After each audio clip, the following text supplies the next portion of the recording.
tough go out there. This is 97.1 FM Talk. Chief Meteorologist, Dave Murray.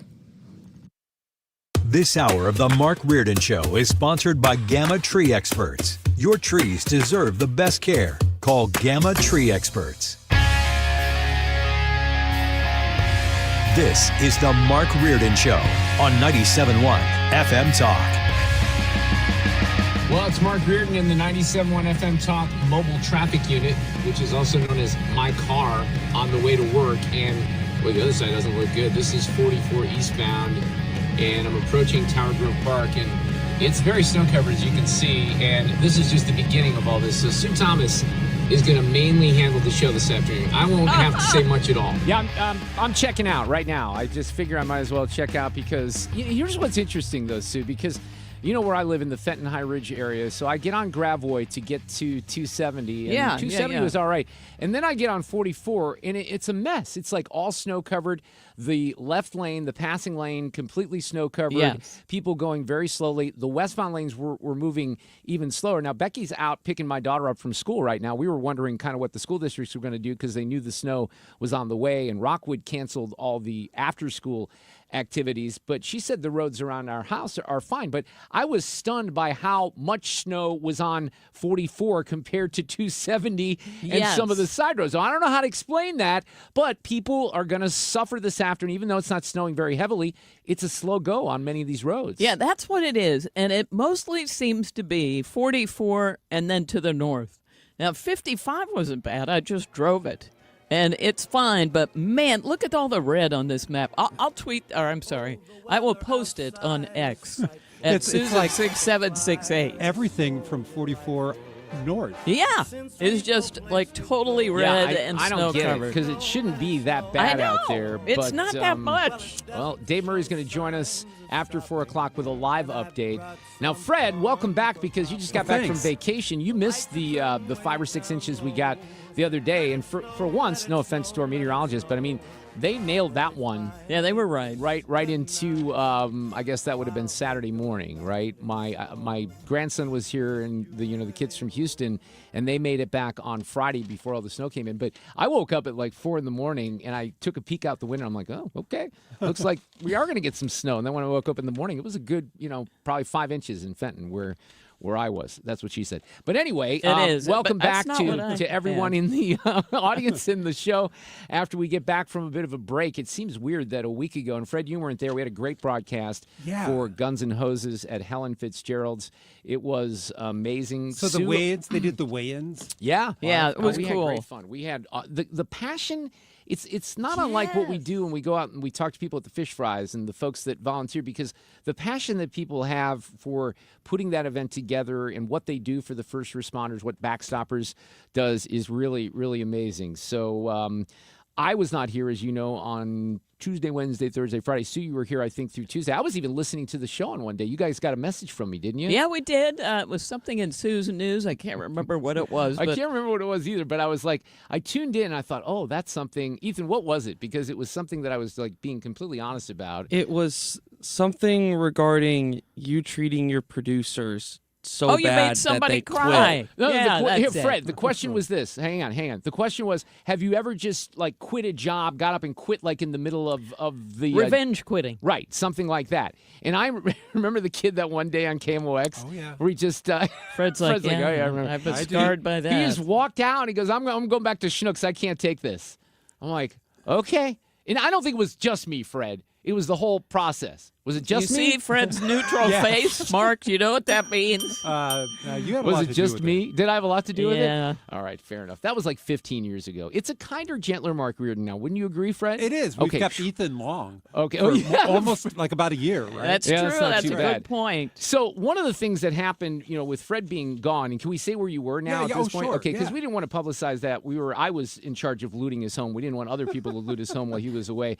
But you went to Costa Rica. Yeah, I was there for pretty much a full week. Got there last Saturday, tried to come back like on Saturday. Okay, so that's where the story gets. I do want to Fred. hear about the monkeys and all this stuff, but I think this is very relatable. We were extremely concerned just about getting the crew from Houston here and then getting them back because of all the delays. Aiden, who was coming from Chicago, was in his car, so the weather mattered, but the flights didn't matter. But you were obviously able to get to Costa Rica with little or no problem. That was pretty direct. Coming home, we had to leave our jungle home where we stayed in Costa Rica and drive 3 hours to get to San Jose, the main city where the airport was. And so we got there probably around 10 in the morning for a 1 p.m. flight. Okay, yeah, To few find hours out in it was advance. to find out that it was delayed for 6 hours. Okay. And then it was delayed a couple more hours. Jeez. And- Why, Fred, did they say 6 hours is a long time? They said that the plane had some mechanical issues and they were flying in another plane. Okay. So what turns out, I mean, if you look online, and someone sent me a text of a story that said, there was this, I guess, a problem with the Airbus 320s worldwide, of which American Airlines had 200 of them, where there was something wrong, and the one plane made an immediate altitude drop. So they had to stop all planes. Everybody had to do an emergency software fix. That sounds like a wise decision. Yeah. When you think about it. So, when something like that starts, everything else gets messed up Right. and delayed and pushed. So, and that was just one of the reasons. I imagine another problem was it was the Thanksgiving return holiday And then the weather. snow. Right, the weather. So we eventually, we missed our connecting flight in Miami back to St. Louis on Saturday night. And we knew that going in, so they were trying to rebook everyone.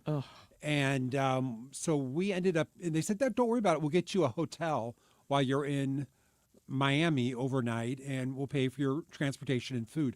Well, we didn't get into Miami then from Costa Rica till about 1:40 in the morning, Saturday night.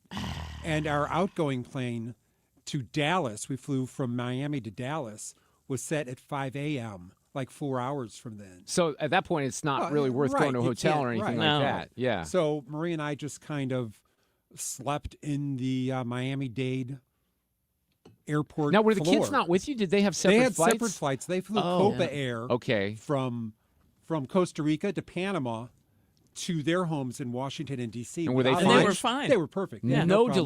delays. Yeah. It's always a delight to sleep in the airport. Oh man, it was horrid. But you got to do what you got to do. Did you And I actually don't think I sleep? didn't. I don't think we actually slept. Yeah. No. yeah. A lot of closed eyes, but no sleeping. But so, like, I was reading Fred's text to us to a couple of people. First world problems. Right. And Right. that's very nice of you to point that out. And it's true, too, because when you think about perspective, there are a lot of people going through tough times. And I've tried to keep that in mind as well. But having said that, when I read the text messages to a couple of different people, just sort of expressing, like I was sharing this with Becky, I mean, I would be just completely losing my what. Yep. And you have to kind of tell yourself, well, mechanical issues may keep you from crashing, and this Right. is what happens. But that is a long time to put up with delays It at an is. airport. How did you I don't see Fred as the guy that's got like 30 shows on the iPad ready to watch either.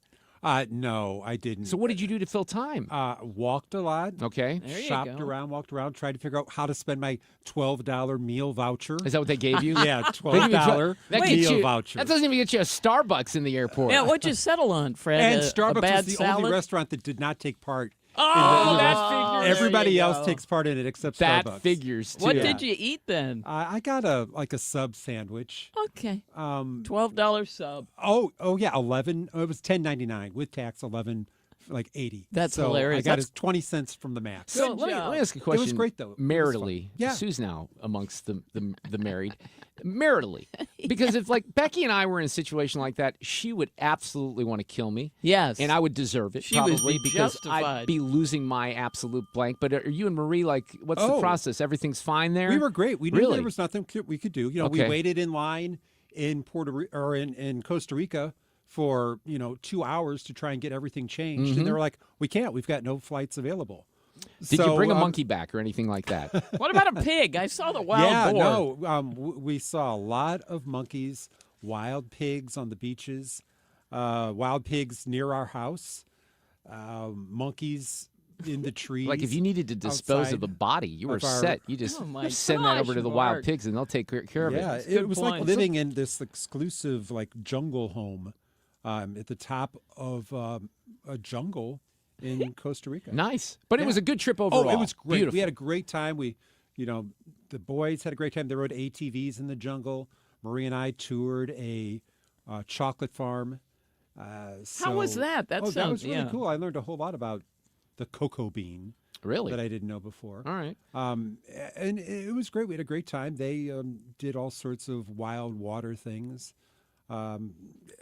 Lots of really pretty beaches Yeah. once you found the roads. And again, Nice. a first worlder going to a third world nation. The roads were pretty bad in most spots, but you just drove them. Just deal And with it. Right. everybody we met there was friendly and happy. Restaurants everywhere on the roads. Lots of small restaurants. The food was great. Yeah, it's on my Costa Rica's Good. on my list. I've never been there. It Becky's was been beautiful. there, but I It was really beautiful. would like to go. All And, right. and then the main thing was a toilet paper problem. Not a shortage, but you could not flush the toilet paper. Oh, I've heard that I'm this, sorry, like, what? Because the Right, this happens. the drainage system can't handle the toilet Oh. paper. So what do you do? What is They have at our place they have like a small trash can there with another bag that's to be used.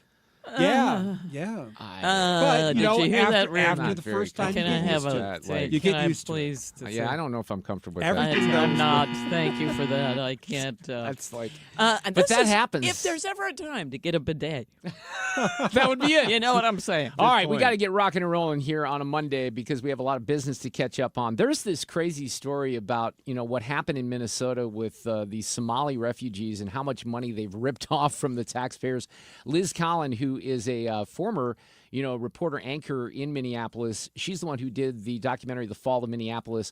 She's coming up here, and there's some Tim Walz, Trump stuff that goes hand in hand with that. This is the day that sports wagering kicks in Missouri. Alex Gold, who is with 96.5 The Fan in Kansas City, will join us. The Chiefs did not have the best Thanksgiving, unfortunately. We'll have a Monday edition of Sue's News. Curtis Houck will be here. One of the things that happened over the break is the White House has set up a new portal exposing the biggest fake news offenders.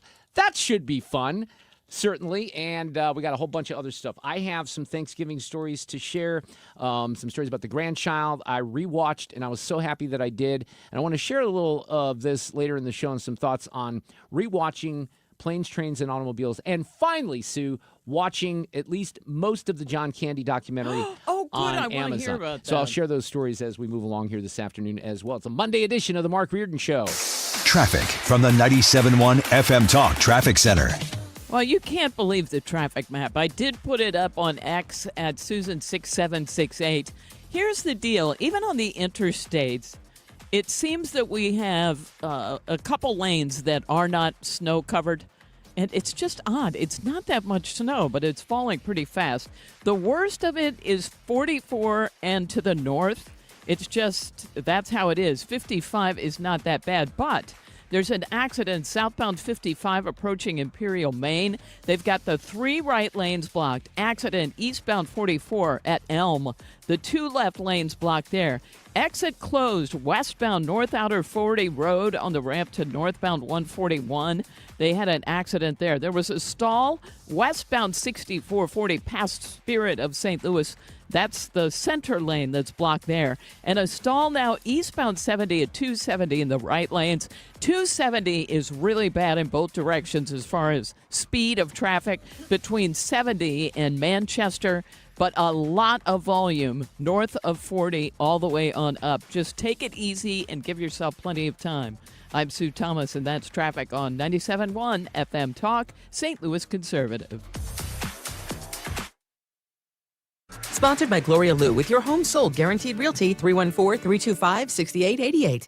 Need to sell your home and you want the most money? The name to remember is Gloria Lou. Yes, Gloria Lou with your home sold guaranteed realty at 314-325-6888 and start packing. All right, let's have a little fun with Underdog Fantasy here in Missouri. And you got a Monday Night Football game tonight. A lot of NFL from the weekend, right? And because football season is in full swing, and Underdog is a great place, if not the best place to get on all the action, you can do that right now in Missouri. And playing is very easy. You have to download the app. I'm going to guide you through that process, give you a promo code for some bonus funds or bonus entries in just a moment. But when you get on the platform, and it's super easy, even if you've never done anything like this before, you can see the format is extremely simple to kind of navigate, and you just have to pick whether your favorite player is going to go higher or lower on stats. So for football, it's rushing yards, receptions, touchdowns, and more.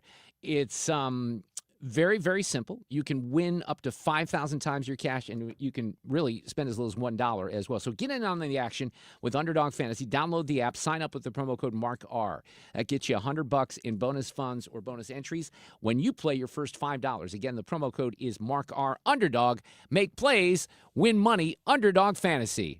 Must be 18 plus and present in Missouri. Terms apply. See assets.underdogfantasy.com/web/play and get terms _DFS_.html for details. Concerned with your play? Call 1-800-GAMBLER or visit ncbgambling.org. Is your home ready for the holidays? Call our cleaning heroes at Zero Res. 3 rooms of carpet clean starting at just $119 and take $75 off air duct cleaning. Book online anytime at ZeroResSTL.com. Let Banner Construction show you what a difference James Hardy can make to your home.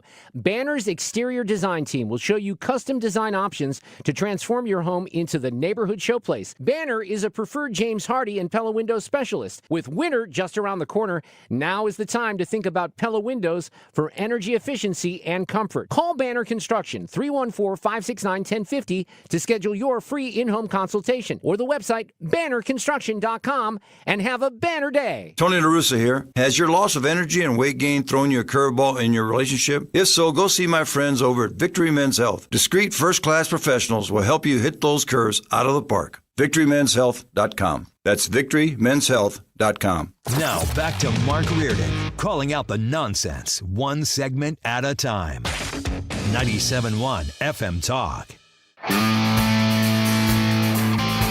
Well, Sue's settling in for a fun traffic afternoon. You know, I just think it's weird that, like, you were even addressing this, that the side streets seem to be in much better shape than the interstates, right? Some of them, it depends on where, well, of course, as always, it depends on where you are. You know, it is interesting. You know, one thing that happens, I've told you this, I live only about maybe a mile from the Jeffco St. Louis County line. So as I'm heading out, the St. Louis County portion of the road that I'm exiting by my house is fine. And I mean, as soon as you get to the county line, there's actually a sign that says end of St. Louis County line. The roads immediately have snow on them because of the different chemicals or whatever. So you are going to get, and this is what happened last year when we had some state responsibility versus county versus, you know, municipality, and things did not go very well, as you remember. But this is nuts, Sue, to have, we used to have snow this early, you know, and it doesn't really happen anymore. Our next guest is up in Minnesota, probably laughing at us right now. Liz Collin, investigative journalist with Alpha News, and she's the one who produced the great documentary, The Fall of Minneapolis. We get 2 inches of snow here, Liz, and all hell breaks loose. You're laughing from Minneapolis, I know that.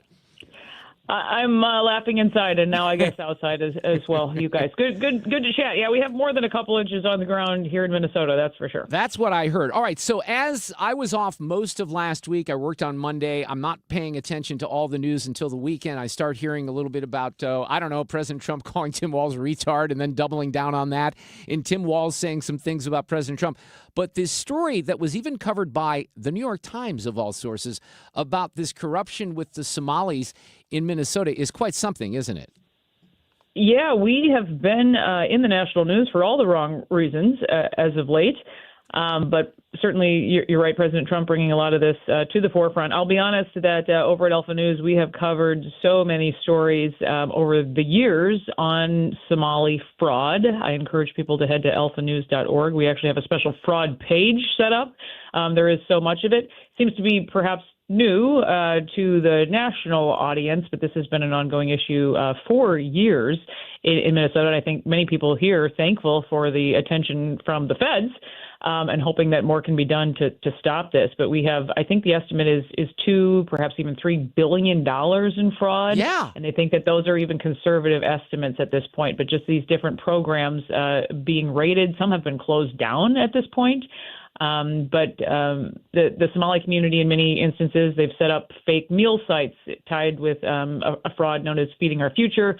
They've now charged 78 people in that. I think all but 8 of them are Somali. But just again and again, every program tied to some of these Medicaid reimbursements and whatnot, you can just see the numbers skyrocket as far as how much money is being reimbursed to the community. And it's really an issue. And obviously the governor, Walz, has known about it for some time now and failed to act. So when they refer to, in some of the reporting, you just kind of have to help me out with the language here, they refer to the Somali diaspora. Is that just referring to the community that they've set up in Minneapolis? Sorry, you actually cut out there a little bit. It's the snow here. So, no. When they say the diaspora, the Somali diaspora, does that just mean the neighborhood or the area that they've kind of encamped at? Yeah, so just to set the scene a bit, the estimates are that there are anywhere between 80 and 100,000 Somalis in Minnesota, the largest population in the United States in Minnesota. I think that those are conservative estimates. Also interesting the way that this is even tracked at all. It's very difficult to do just that. Many of them do live in Minneapolis. That's the highest concentration in Hennepin County in Minnesota. But that's really where you see this pervasive fraud. You have basically legislation that is passed, these laws that are passed to, let's say, create what they called stable housing, for people that are homeless or coming out of recovery and whatnot. And so this is one of a recent example. So all of a sudden you have all of these providers that dozens and dozens of providers that crop up. Well, it turns out they're not actually providing that service at all. They're using people's information, their social security numbers. They're getting reimbursed. These people that have opened these places to help, if you will, and these services are not. They're not happening. They're not being provided. We over at Alpha News have gone to many sites that are sitting vacant. Adult daycares, an autism center we investigated actually just last week. They almost look staged in a way. You can see through the window. People aren't there. They have hours of operation on their businesses. They're not there during those times. We make phone calls and they'll say, we have X amount of clients or this is what we're doing. That's not matching up when you actually go on site. But it's not what's happening. You have an empty parking lot. You have an empty building. So some of this, Liz, goes back several years, right? And there were people even in 2022 where the feds sort of tried to prosecute people that were in connection with the program aimed at feeding hungry children. So has all of this type of reporting from Alpha, and whether it's, the Star Tribune or wherever, been following this all along? Or is this just something that, because Tim Walz is still defending this, isn't he? Well, I don't know about defending it. He has now come out this weekend. His latest words were that he is doing something about it and helping to put people in jail. But I've yet to find anybody who actually thinks that he's done anything to help put anyone in jail. It's the U.S. Attorney's Office, the federal run through the feds. They've prosecuted 78 people tied to Feeding Our Future alone and other fraud as well. But actually what's interesting is you have an account on X that was started by more than 400 DHS employees, actually current state employees that knew this fraud was getting so bad, they went to social media, not using their real names or anything, but they're pumping out information, trying to get attention over the years for, hey, there's not this, system in place. Hey, these safeguards are being ignored. And they came out this weekend and blasted Governor Walz, saying they went directly to him and that he never replied. And it's actually interesting that X account was suspended earlier today after this tweet of theirs went viral and then some this weekend. But that account has since been restored. But it's just Minnesota_DHS, Minnesota_DHS. But it's a Minnesota staff fraud reporting commentary, and they've been out there for years trying to raise awareness that, and we've done many stories and investigations over at Alpha going, you have Democrats overwhelmingly in power in Minnesota, are they somehow in on this? How has this been allowed to continue? Well, yeah. In many cases, even get worse. One of the lines, I just want you to react to this because this is in some of the New York Times reporting. They say some Somali Americans say that they're unfairly facing a new layer of suspicion against all of them rather than the small group accused of fraud. Critics of the Walz administration say that the fraud persisted partly because state officials were fearful of alienating the Somali community in Minnesota. Address that latter part of that. Sounds like there could be something to that. Yeah, I think that especially after, the George Floyd riots in Minneapolis, obviously that spread all across the globe, but just that like racism label was really, that was a thing. And even the federal prosecutors have come out and said that race was weaponized in this fraud, that you saw people seeing that, that there were these financial red flags and they would be kind of told by state officials. You even had our Attorney General, Keith Ellison, talk about that. He was actually caught on recording, but basically, like, if you don't give these people money, you're racist. And who wants to be called that, right? Like exactly. That's and so here we are years later, and the billions of dollars is now gone. Yeah, in many cases, it's over in Kenya, Somalia. We've heard it's connected, to Al-Shabaab. It's long gone. The numbers are really staggering. We get desensitized these days when we hear billions and stuff, but when you look at, how much was swindled compared to how much state money goes into some, I think it exceeded the entire budget of the Department of Corrections in Minneapolis was one analogy that they gave. Liz, always great to have you on. I know we didn't hook up because you were busy during the George Floyd anniversary, but I just have to tell you, I give people on a regular basis the Liz Collin Fall of Minneapolis Challenge. I say just watch the first 20 minutes of that, and you tell me if you don't come away with a different feeling than you ever did on that particular story. And believe me, everybody comes back, even watching the first part of the film, with a different feeling. So I hope you're well and survive the winter up there in Minneapolis. Happy holidays. Right back at you. Thank you for helping us spread the word. Absolutely. Take care. Traffic from the 97.1 FM Talk Traffic Center. Well, the roads are ridiculous. I have put on X just showing you the entire area and what you're facing. But the latest is westbound 6440 completely shut down past Highway K. Again, westbound 40 completely shut down past Highway K. Now, they're calling it a police emergency, but they only have certain codes they could put in. So I don't know whether it's because just snow in general. There seems to be only one lane that I can kind of see out there, and they've shut it down while they can try to get this treated. So if you are westbound on 64, that's a problem. And we have a solid parking lot jam that goes back through Clarkson, but really slow-moving traffic that goes all the way back to Clayton-Skinker. Do not take 6440 out west. Now, you could take 364, but of course that is jammed as well. 70 is heavy and slow. Most of the problems are north of 44. If you are traveling down south, it's not quite as bad. But accident southbound 55 approaching Imperial, Maine in the right lanes. Accident eastbound 44 approaching Elm in the left lanes. We've got the exit closed. There was an accident westbound North Outer 40 Drive to northbound 141. A stall westbound 40 past Spirit of St. Louis Airport. And a stall eastbound 70 at 270. This report brought to you by The Diamond Shop. The Diamond Shop, making St. Louis sparkle for over 100 years. I'm Sue Thomas, and that's Traffic 97.1 FM Talk, St. Louis Conservative. Overhead Door Company of St. Louis is hiring residential garage door technicians and installers. Join the team trusted here since 1926. Apply today, get a call today. No experience necessary. We will train motivated applicants to repair and install garage doors. Mechanical, carpentry, and service industry experience is a plus. Hiring bonus up to $4,000. Benefits include health, dental, vision, and pension. Earn as you learn to service the best garage door customers in St. Louis. Apply today at overheaddoorstlouis.com. You've got your whole life ahead of you, so choose a Medicare plan you can count on. And that's what you get with a Medicare Advantage plan from United Healthcare. With more than 45 years' experience serving its members, United Healthcare has plans with low monthly premiums that fit your life today and as your needs change tomorrow. The Medicare annual enrollment period ends December 7th, so go to uhc.com/Medicare today. United Healthcare Medicare plans. It's Medicare coverage Missouri can count on. This is attorney Todd Nissenholtz of Kaufman Townsend. Many of our clients are victims of negligent drivers. They put their trust in us, and we help them recover physically and financially.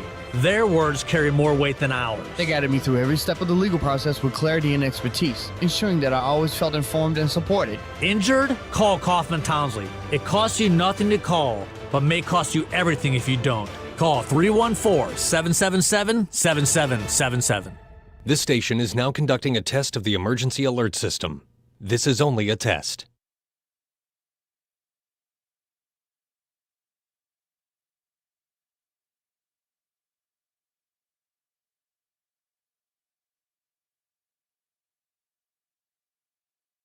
It's time for a $98 furnace tune-up. This portion of the show is sponsored by Jerry Kelly, heating, air conditioning, electrical, and plumbing. Born in the Midwest, built on common sense. 97.1 FM Talk. St. Louis conservative.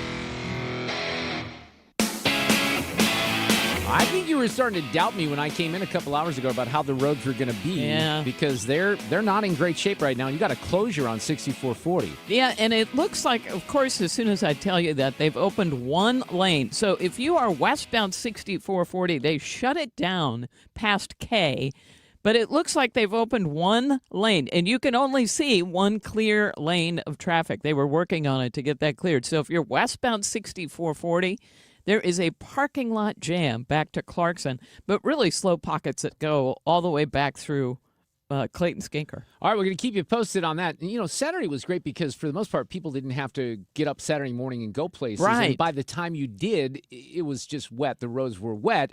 A little different because the temperatures are colder, and then, people don't know how to drive in snow. Our friend Alex Gold, who's with us from Kansas City's 96.5 The Fan. We're going to talk about sports wagering, but you also have weather, I understand, on that side of the state. How are you, Alex? Hey, what's going on, guys? Yeah, this is it's still coming down here. The roads are certainly not cleared yet entirely here in the KC area, and certainly I think people were a little surprised with how much we ended up getting. The big controversy here with some of the schools even sent out an email apologizing for not canceling. They kind of missed the ball on this one. Yeah, well, we were wondering how our school districts were going to handle it here because, it didn't move in until the afternoon. I think hopefully everyone's going to be okay, Sue, getting the school buses out, but that is absolutely a challenge. All right, so you and I have kind of formed this long-distance relationship on this topic of sports wagering because we hooked up a couple of years ago talking about this, and it's something that you're passionate about, I'm passionate about. We finally have this day right now, December 1st, where sports wagering is going to be legal in Missouri, but I still think people are confused about this. Right, so it is fully operational on mobile apps. I think there's 7 apps that are fully live right now, and, if you're someone that was going to Illinois already to wager and you already had an existing account, you can log in with that exact same account and wager. And there's still sign-up bonuses depending on what app you're looking at that you can take advantage of. But, it is fully live. I mean, you can go. I know you guys, I don't know the names of them, but you guys have some retail in-person sports books that are opened up now as well, right there in St. Louis. Yeah, and see, I don't even know where those are. I keep seeing the ads, and I do sponsorship for Underdog Fantasy, but the fantasy games are different than what we're going to have to be allowed now in Missouri. So you can see, and, I think if you watch sports in particular, you're seeing a lot of competition and the ads because these companies, some of them from Las Vegas, they want to get going with this stuff because we've been waiting a while. This all passed last November.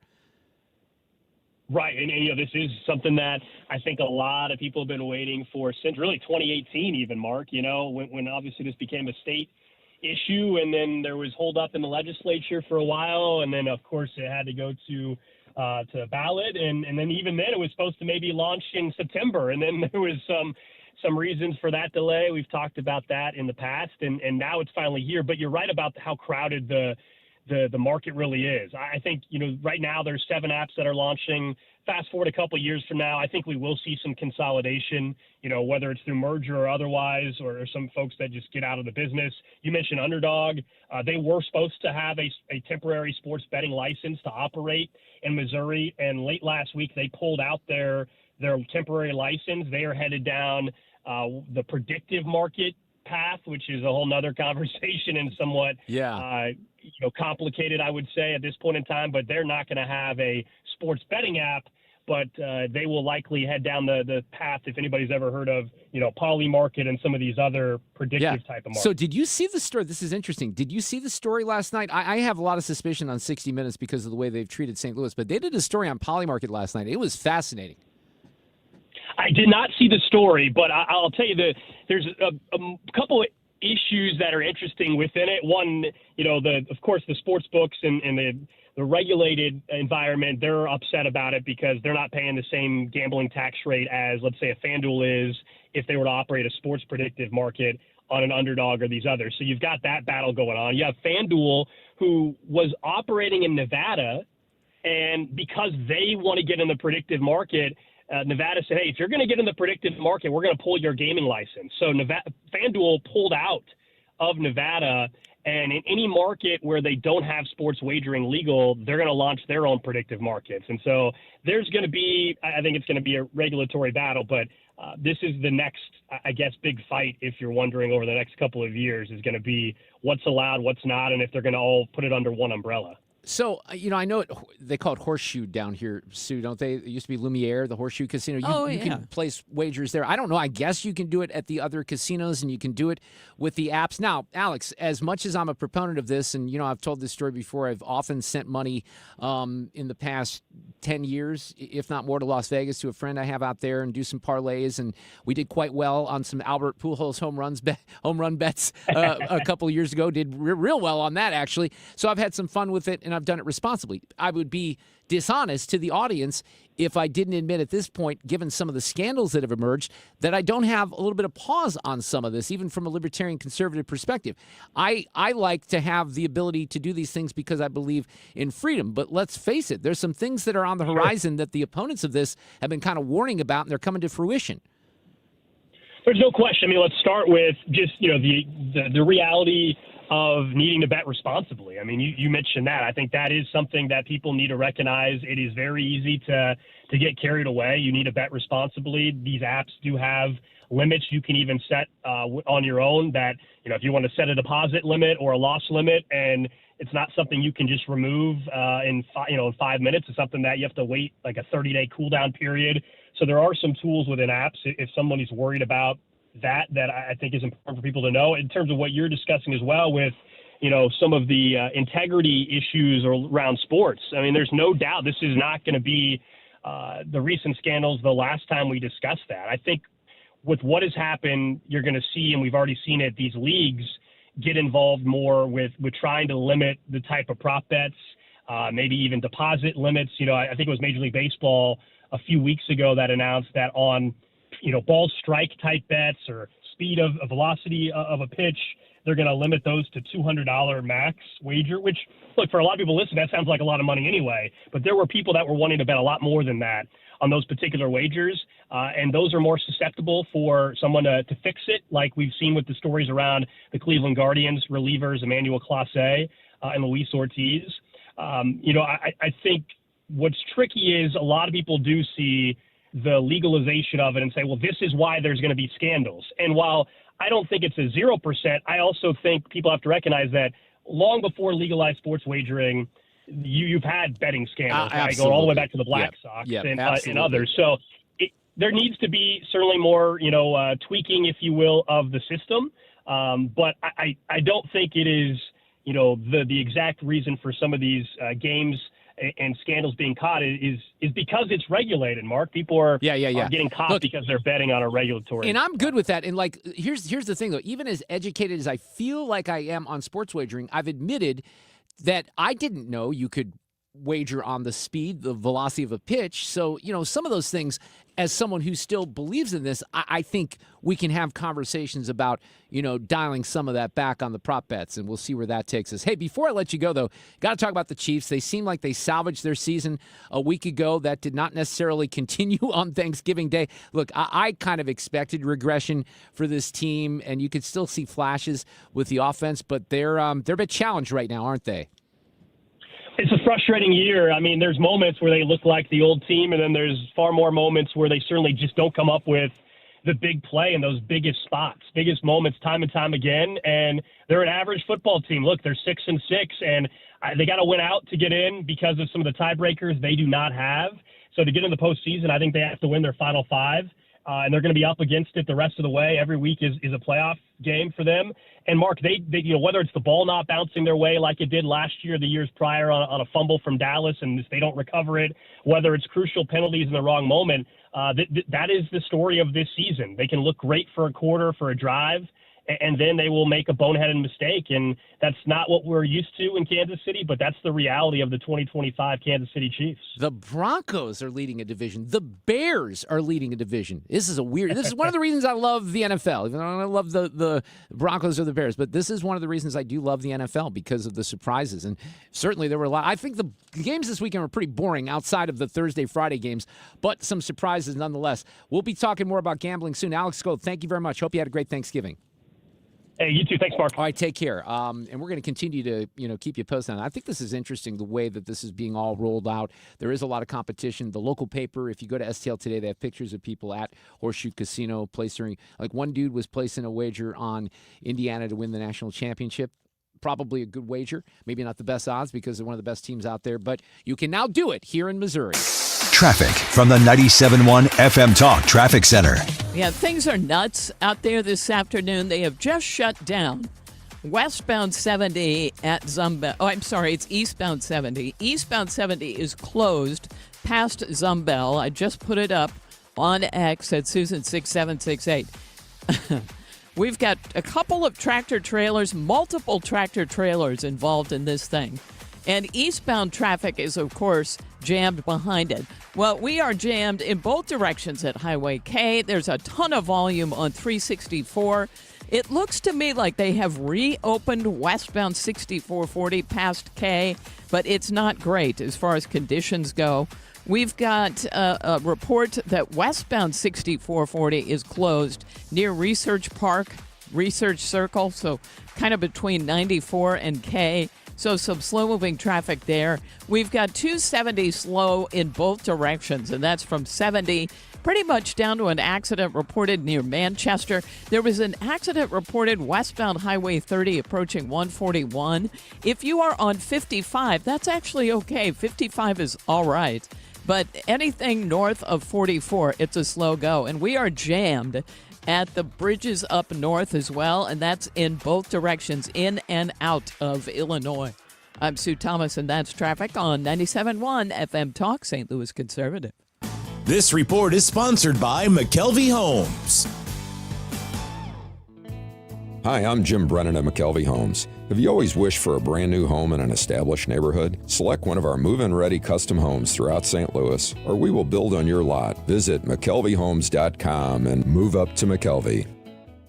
Let's talk about Banner Construction and some of the great stuff that they can do for you here in St. Louis. Sam P. and Bill Kaufman, very proud of what they have provided St. Louis for the past 30-plus years. It was 1993 that they got going, and they deal with some of the best products on the planet. Pella replacement windows. Pella is about to wrap up its 100th anniversary celebration. They started back in 1925. If you need new energy-efficient windows that are beautiful from the inside and the out, you want to go with Banner Construction and Pella Windows and Doors. They're amongst the best in the industry, and you got a great team here in St. Louis to put it all together in a great reshuffling of your home to make it the best-looking home in the neighborhood. BannerConstruction.com to get started on some ideas, or to email or check out some of the products. The phone number, 314-569-1050, Banner Construction. Hey, it's Annie. Join us for our annual food drive at Ruler Foods in St. Charles, Friday, December 12th from noon to 3, benefiting the St. Louis Area Food Bank. Stop by, shop Ruler Foods, and make a difference this Christmas season. Learn more at 971talk.com/events.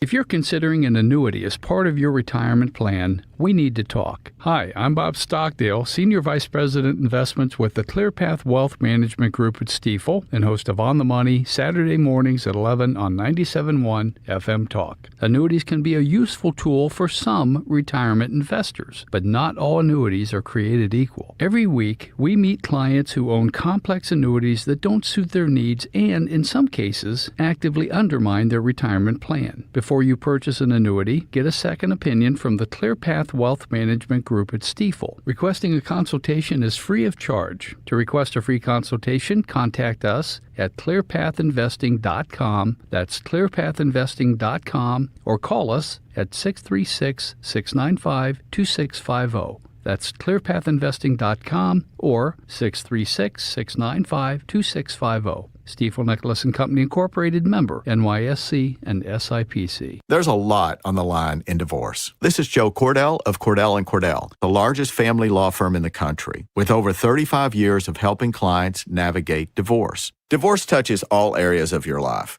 your home, savings, retirement, and of course, kids. So when you find yourself facing divorce, you need a partner you can count on. If you are facing divorce, contact Cordell & Cordell today at 1-855-GET-LEGAL. The choice of a lawyer is an important decision and should not be based solely upon advertisements. 600 Kelwood, St. Louis. You've been listening to the very popular Wellness One for many years, Saturdays and Sundays on 97.1 FM Talk. We're happy to share that we've expanded the show to 4 times a week. Yes, 4 times every weekend. Saturday at 10 a.m., Saturday at 8 p.m., Sunday at 9 a.m., and Sunday at 2 p.m.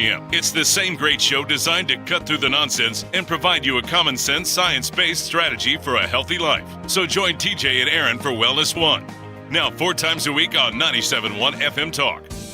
Sponsored by Progressive. We make the claims process easy so you could get back on the road in no time. It's why over 43 million drivers trust Progressive. See for yourself at progressive.com. This is the Mark Reardon Show on 97.1 FM Talk, St. Louis conservative. A little later this afternoon, because I want to give myself a little time to do this, but I rewatched Planes, Trains, and Automobiles over the Thanksgiving weekend. And then I finally got to the John Candy documentary on Prime, and I'll talk about all that later. But one of the things that's interesting, you know, the St. Louis scenes in Planes, Trains, and Automobiles, it's set over Thanksgiving weekend, right? Steve Martin's trying to get home to Chicago. They swing through St. Louis. Well, there's snow on the ground, right? And one would be tempted, if you're a younger person in particular, to say, snow on the ground in St. Louis around Thanksgiving, that can't be real, because we really haven't had that in a couple of decades. I mean, Dave will tell us. Dave Murray's going to join us after the top of the hour. Maybe we had one 5-6 years. I have no idea. But my point is, so I think you understand, we used to have more snow earlier in the season. And we're coming off, this is what's interesting, I think we're coming off the harshest winter, like real winter, that we've had in a while last year. Yeah, I agree. And this one's getting started that way. Now, it could snow like it did Saturday, and it could snow today and close down roads and stuff like that. And then we may not see any flakes until God knows when, right? Because that's just St. Louis weather. But it is a little bizarre, and Dave's going to join us after the top of the hour. There is some really interesting reporting in St. Louis Magazine today. I might try to get this guy. I don't know this guy who wrote the story. Ryan Kroll is his name. But check this out. The headline is how Ladue police busted a ring of South American crime tourists, and they describe a situation in June of 2023. They refer to these guys as crime tourists. They drove up from Florida to St. Louis. They stayed across the river in Illinois. They visited Union Station at the Ferris wheel and other sites in Ladue and Huntley and Chesterfield. They went home, Sue, with heavier bags than they brought, toting a pair of $50,000 Rolexes, a $12,000 double flap pebbled Chanel purse, a gold MICDS class ring. Its value, not counting sentiment, came in at $1,500. All the loot had been pilfered from high-end homes in West County neighborhoods. Now, I've heard a little bit about these crimes. I never knew the details. I have some friends who weren't affected directly, but they told me some of the things that were going on. But this is a guy by the name of Benjamin Andres Oval Taibo and Jonathan Vejar Caro, who are from Chile. And they took home under $700,000 in jewelry and designer accessories in just 4 burglaries over 3 nights in June of 2023. But they got caught. And I'm going to tell you how that happened in a second. So they had the first break-in occur that year, June 9th.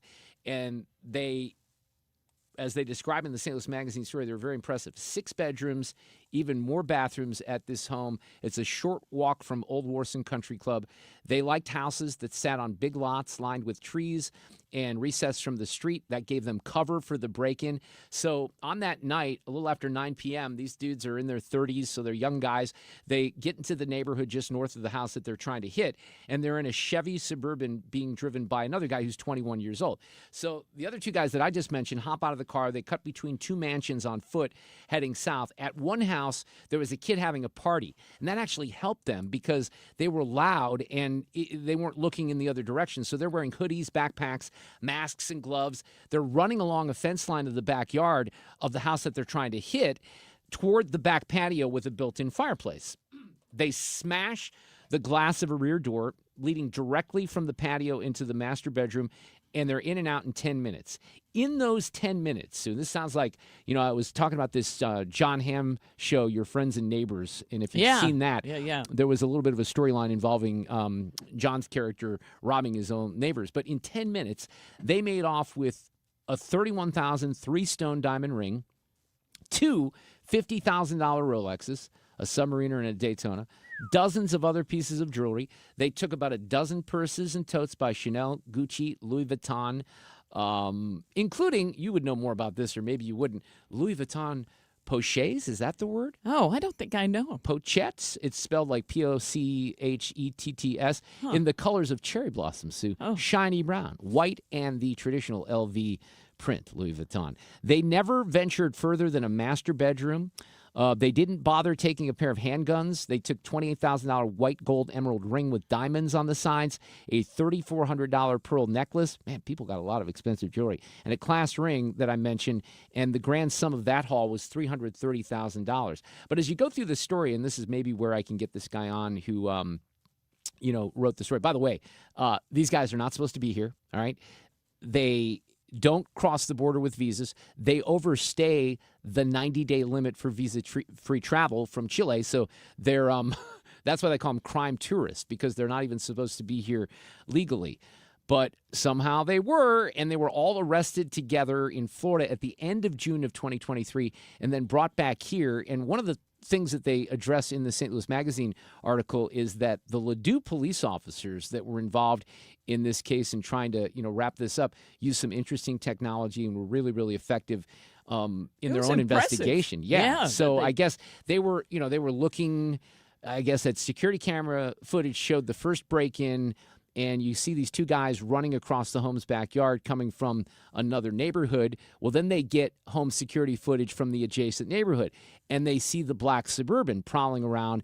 So then they start putting these things together. Look, we see this in movies and TV shows all the time, but since there's so many damn cameras over there everywhere, you can find things. Then they go and they find out that the car is a rental from Hertz, and they track that down. So the police work and the breadcrumbs that they had in tracking these guys down was very impressive, to say the least. Anyway, I thought it was an interesting story in St. Louis Magazine. We're going to wrap up this hour. We'll come back with an update from Dave Murray. Sue's going to have your traffic update, which might last a few minutes in just a second. We'll have an update on the afternoon snow. I have a few stories to share from the holiday. I got my Christmas tree over the weekend. I want to tell a story about that. And we have a Monday edition of Sue's News. It's all coming up. Traffic from the 97.1 FM Talk Traffic Center. I will post on X another update of what traffic looks like throughout the area, but it's really pretty awful. And if you are traveling into Illinois, or really even out of, we've got a jam in both directions, 270 headed for and crossing the Chain of Rocks Bridge. We've got westbound 70 completely shut down. We've got eastbound 70 completely shut down past Zumbel. Traffic is jammed behind it. Looks like multiple tractor trailers involved in that one. We've got a report of the closure of westbound 6440 and 94 accident and road conditions, and then it was closed again at Winghaven. It's just a mess. Now, 364 is open, but it's heavy and slow as well, as is most of the area. Now, 55 has generally been good, but crews are still on the scene of that accident, and it's southbound, really close to Imperial, Maine. They've got the right lanes blocked there, and that's created a jam behind it. But 55, as far as conditions go, are better than 44 and to the north. And if you're eastbound on 44, there's just a parking lot trying to get to the Poplar Street Bridge. There's an accident westbound 70 now at Florissant Road. Just take care out there this afternoon. I'm Sue Thomas, and that's traffic on 97.1 FM Talk, St. Louis Conservative. This report is sponsored by Overhead Door Company of St. Louis. Overhead Door Company of St. Louis is hiring residential garage door technicians and installers. Apply today, get a call today. Hiring bonus up to $4,000. Benefits include health, dental, vision, and pension. Apply today at overheaddoorsstlouis.com. Guys going through a divorce, or ladies, it doesn't matter. It's tough. It is very, very tough. I've been there myself, and one thing that I know, especially from my experience, I hired an attorney who had very little experience. I was trying to cheap out. This was a couple of decades ago. Don't do that. Don't do what I did, because that will come back to haunt you. Susan L. Ward is a great choice for a family attorney right here in the St. Louis area. Tons of experience, a great, I would call it a vivacious personality. If you meet Susan, you'll understand that. And she wants to be on your side and advocate for you in a very important part of your life, which if you don't have someone, the right person advocating for you, there's going to be a lot more pain in the long term. So let them go to work for you at the law offices of Susan L. Ward here in St. Louis.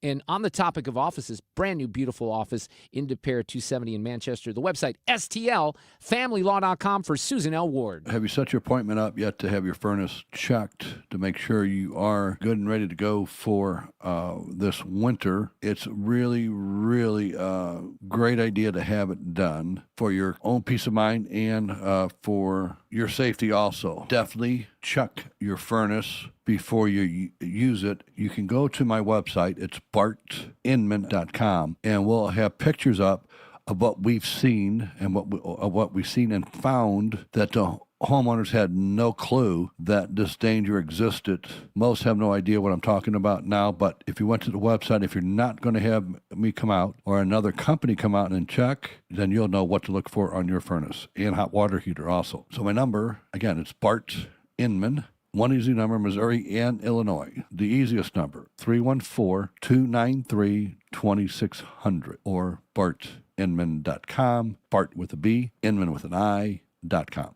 God bless.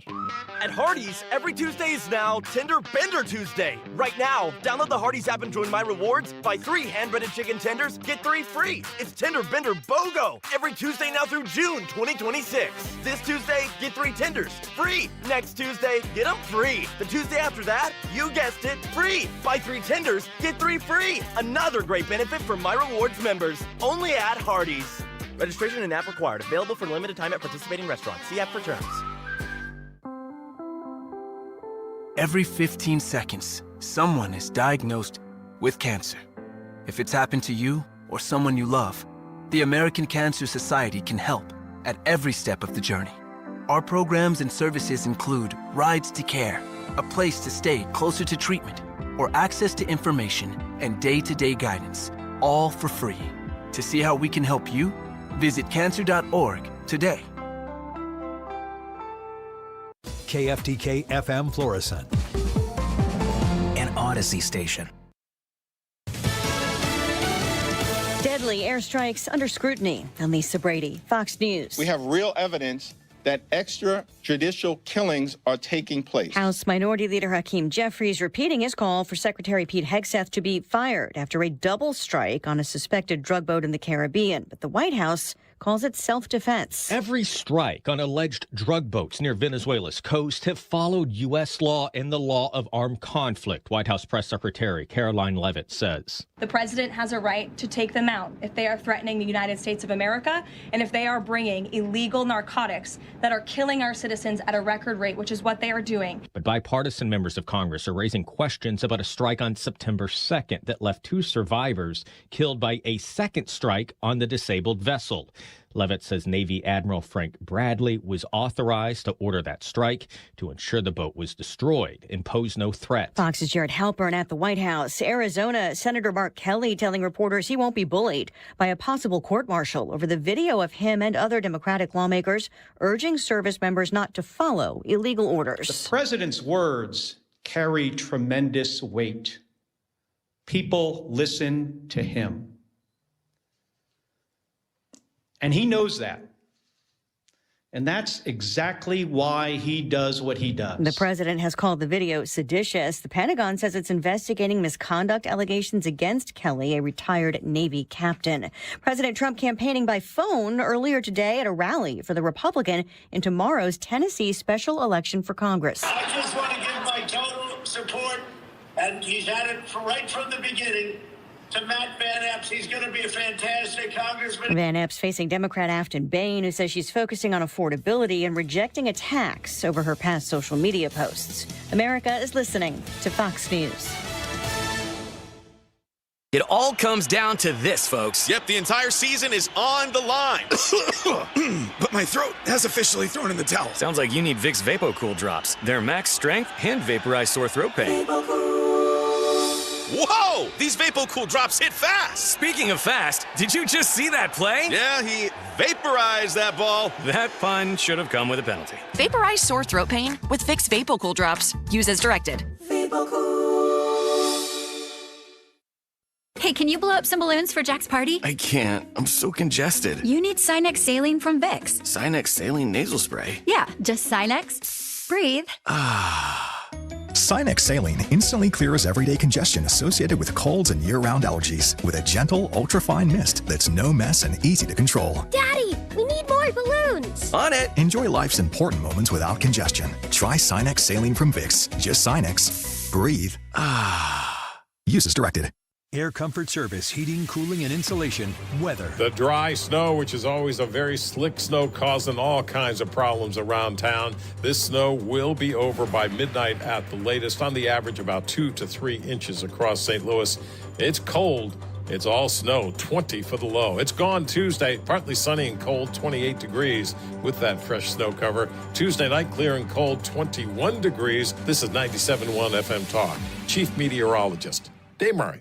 This hour of the Mark Reardon Show is sponsored by Gamma Tree Experts. Your trees deserve the best care. Call Gamma Tree Experts. This is the Mark Reardon Show on 97.1 FM Talk.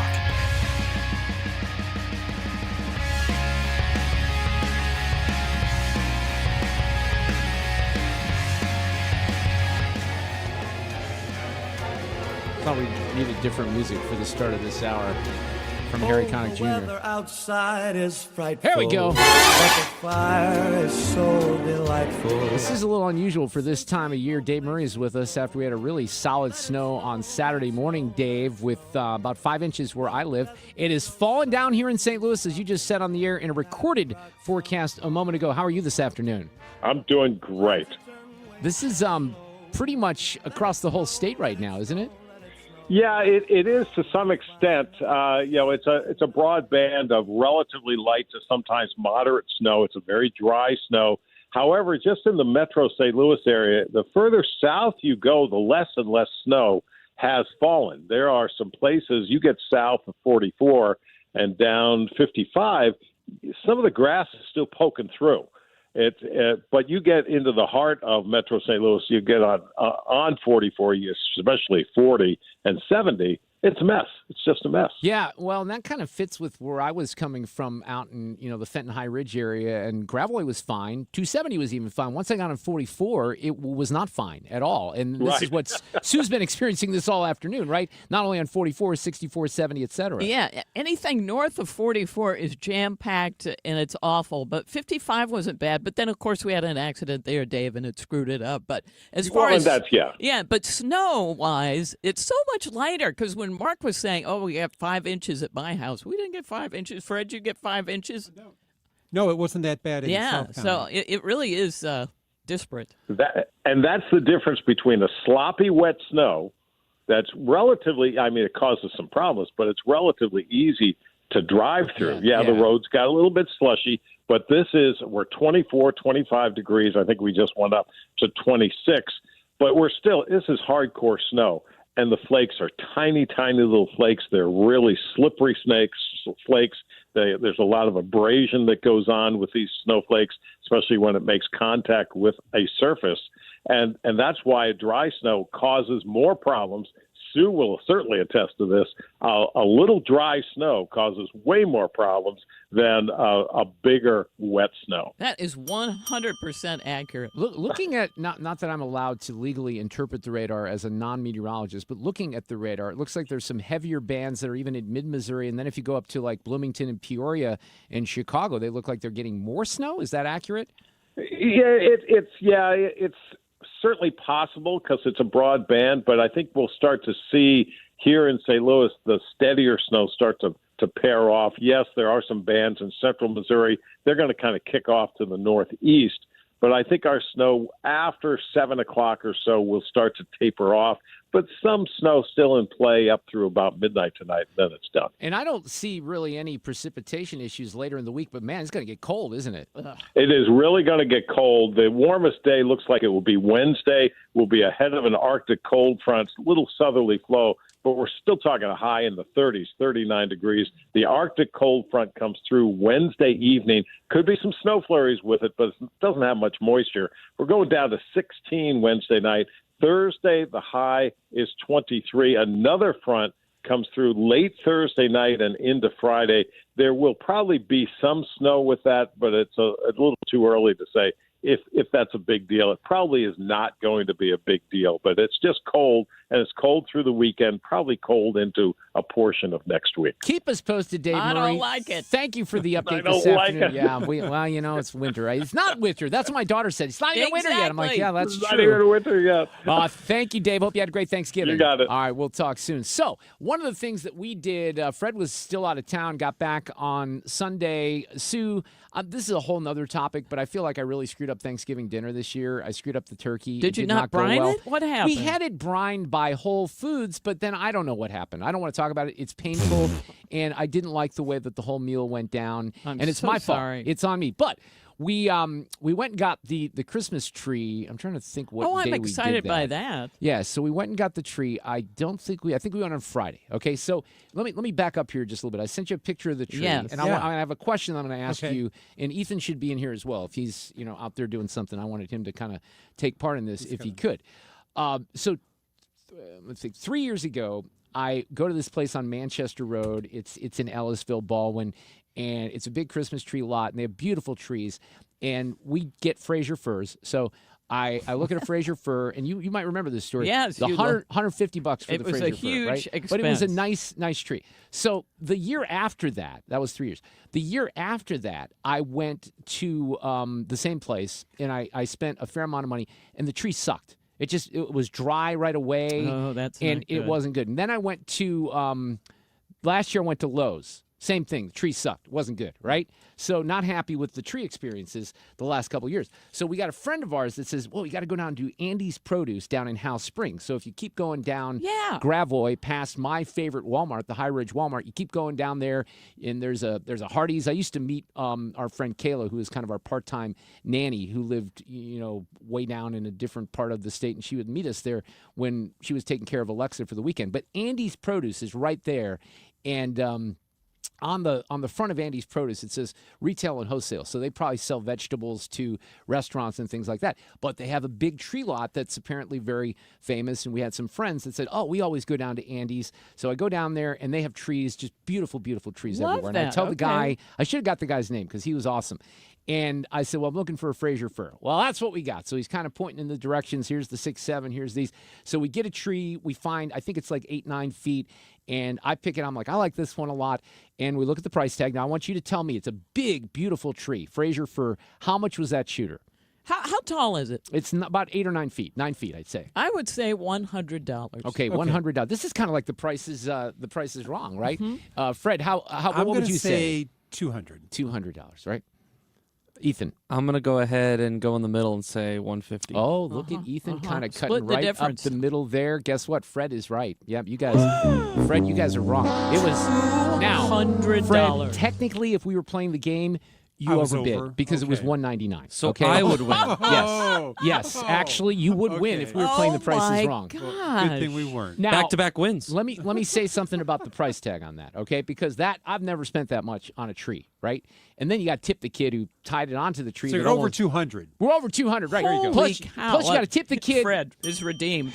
We tipped the kid $20 that puts the tree on top of the Forerunner. Well, yeah. And as we're driving back home, we look through the sunroof and we're like, is that tree still there? And it was. But it had moved a little bit from the tie-down situation, Well, right? sure. But allow me this afternoon to The way you recommend drive. Andy's Produce for a variety of reasons that have nothing to do with the trees themselves. Because the dude that I talked to, who I think is Mr. Andy, I don't know, but he was so damn funny. Think I could maybe go it's down. Andy something. Maybe, but you don't know. Maybe Yeah, Andy's sure. another dude. But this guy was hilarious. And he goes, now they have huge trees. I mean, trees that are 3-4 times bigger than my tree. And I said to him, I'm like, who in the hell gets those trees? He goes, you'd be shocked. Some people come here and they say that's not big enough. And if you could see the size of these trees, you would be stunned by them. And those, by the way, so mine was $199. I would have thought those would be like $800. They were $450, and they're like 3 or 4 times the size. Yeah, some people have, that vaulted ceiling, Right. like it's 3 stories when you walk in, and I have seen them where they decorate that whole thing, and you would need it for that, but darn. But this was not only a tall tree; these were huge. You see how mine's kind of they fat? gotta be full. Yeah, it's Right, fat. It's and a very like nice that. tree. It's a very full tree. But the big ones that they had. So the guy, I started talking with the guy, and he was hilarious. I'm just going to call him Mr. Andy's Produce. And I said, you got people that buy those? He goes, oh yeah. He goes, now I had the Toyota there, but you guys know, and this is very pretentious, but the story other applies. car- My other car is a Jaguar, right? Yes. That I've spent way too See, much. did you money. see how I let him out of it? Yeah, He okay. still Yeah, said it? don't do yeah. that. Okay. But I have to for the purposes of the story. Okay. Okay, you're going to understand this in a second. Okay. So I said, really? He goes, yeah. Some lady comes in here one time, and she wanted one of the big trees, and she's got a Jaguar. And I said to her, you want me to put that on top of the Jaguar? And she says, yes, I hate him and I hate this car. Put it on top of there. And there you have it. So Becky was there earlier. Well, that's what I said. I said, wait a second, was my wife here already or something like that?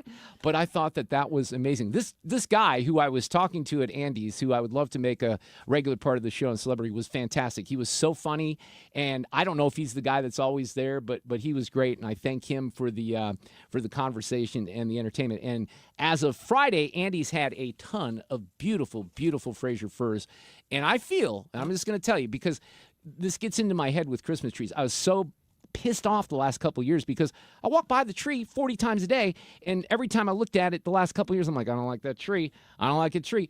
This year, we love the tree. Now, the puppy might end up dragging the tree down and tearing it, all apart. We'll have to see how that turns out, but right now, we love the tree. Traffic from the 97.1 FM Talk Traffic Center. Well, we've got a mess on our hands, and this is mainly 44 and to the north. They just cleared that accident southbound 55 at Imperial, Maine. Now, the accident eastbound 6440 past 94 is now just blocking the right lane, but they've got westbound closed past Research Park Circle. And that has created just a parking lot jam behind it and a ton of volume extra on 364.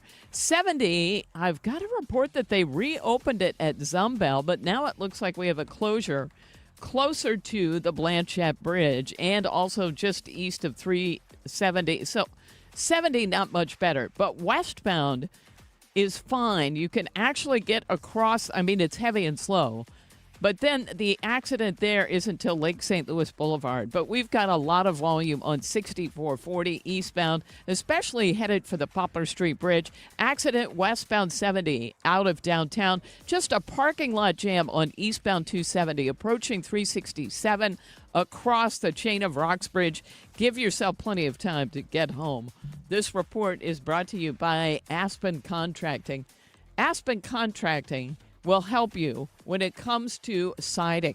They can come out, take a look at your house, see how damaged it is or not damaged, and see if they can get it back on track. I'm Sue Thomas. That's Traffic 97.1 FM Talk, St. Louis Conservative. Hey, guys, I want you to take care of yourself, and maybe this is something you could take advantage of here in the weeks leading up to Christmas or the New Year. Maybe you get home from work and you're in this situation right now, low energy, fatigue, you have brain fog, you're not sleeping very well, there's a loss of muscle mass as you get older. Well, Game Day Men's Health can help you, and they're offering you a free 1-hour consultation and a game plan. So you go in for a free testosterone and PSA test. they'll get those results back within 20 minutes. Matt Lawrence, who runs the game day location out in Chesterfield, is very proud of the timetable. They have a world-class staff, a world-class lab. They'll come back with results depending on what you're interested in. They will have, a plan for you. Maybe it's ED treatments. Maybe it's medical weight loss. It's a free testosterone and PSA test. Game Day Men's Health. Check them out. And there's really simple pricing as you move forward with a customized plan. All-inclusive pricing, all the medicines and supplies, all the follow-up visits, and top-notch world-class customer service. 3 locations, Chesterfield, right there at Highway 40 and Clarkson Road, which might not be the easiest to get to this afternoon with the snow, but they're in O'Fallon, Missouri, and Glen Carbon, Illinois. The website, GameDayMen'sHealth.com. Hey, Stewie, I'm hearing mortgage rates have plummeted. The Fed's making moves. Is this the moment where folks can start saving some money? Annie, I'm so excited, and you should be too. This is a great opportunity. Now, there's numerous ways to go ahead and save money. One is go from rate A to rate B, reduce it at no cost with the bagel loan, and save $100, $200, $300, $700 a month. Another way is to reduce the term. We took a customer, went from 29 years left on the loan to 20 years. Their payment went up $35 a month, and guess what? They saved $170,000 in interest. Does that mean we should wait, or should we act right now? Well, that's a good question. People ask me this all the time. The Federal Reserve is going to cut the rates. Maybe I should wait. No, the market goes ahead and adjusts for potential rate cuts in the future. So the rates are typically lower than when the Federal Reserve actually does something about it. So go ahead and refinance now. Later on, if rates go ahead and drop, we can always refinance you for free again with the bagel loan. Contact my friend Stewie at 314-324-4440. Google the bagel loan and MLS number 226715. You're listening to Leaf Filter Radio, and the guru of gutter protection himself, Chris Cunahan, is here to take your most pressing leaf-related questions and bring you a special Black Friday offer. Hey, everybody, Chris here. I understand we have Ron on the line. Ron, where are you calling from? Uh-oh. Ron, are you calling from a ladder? Well, I was.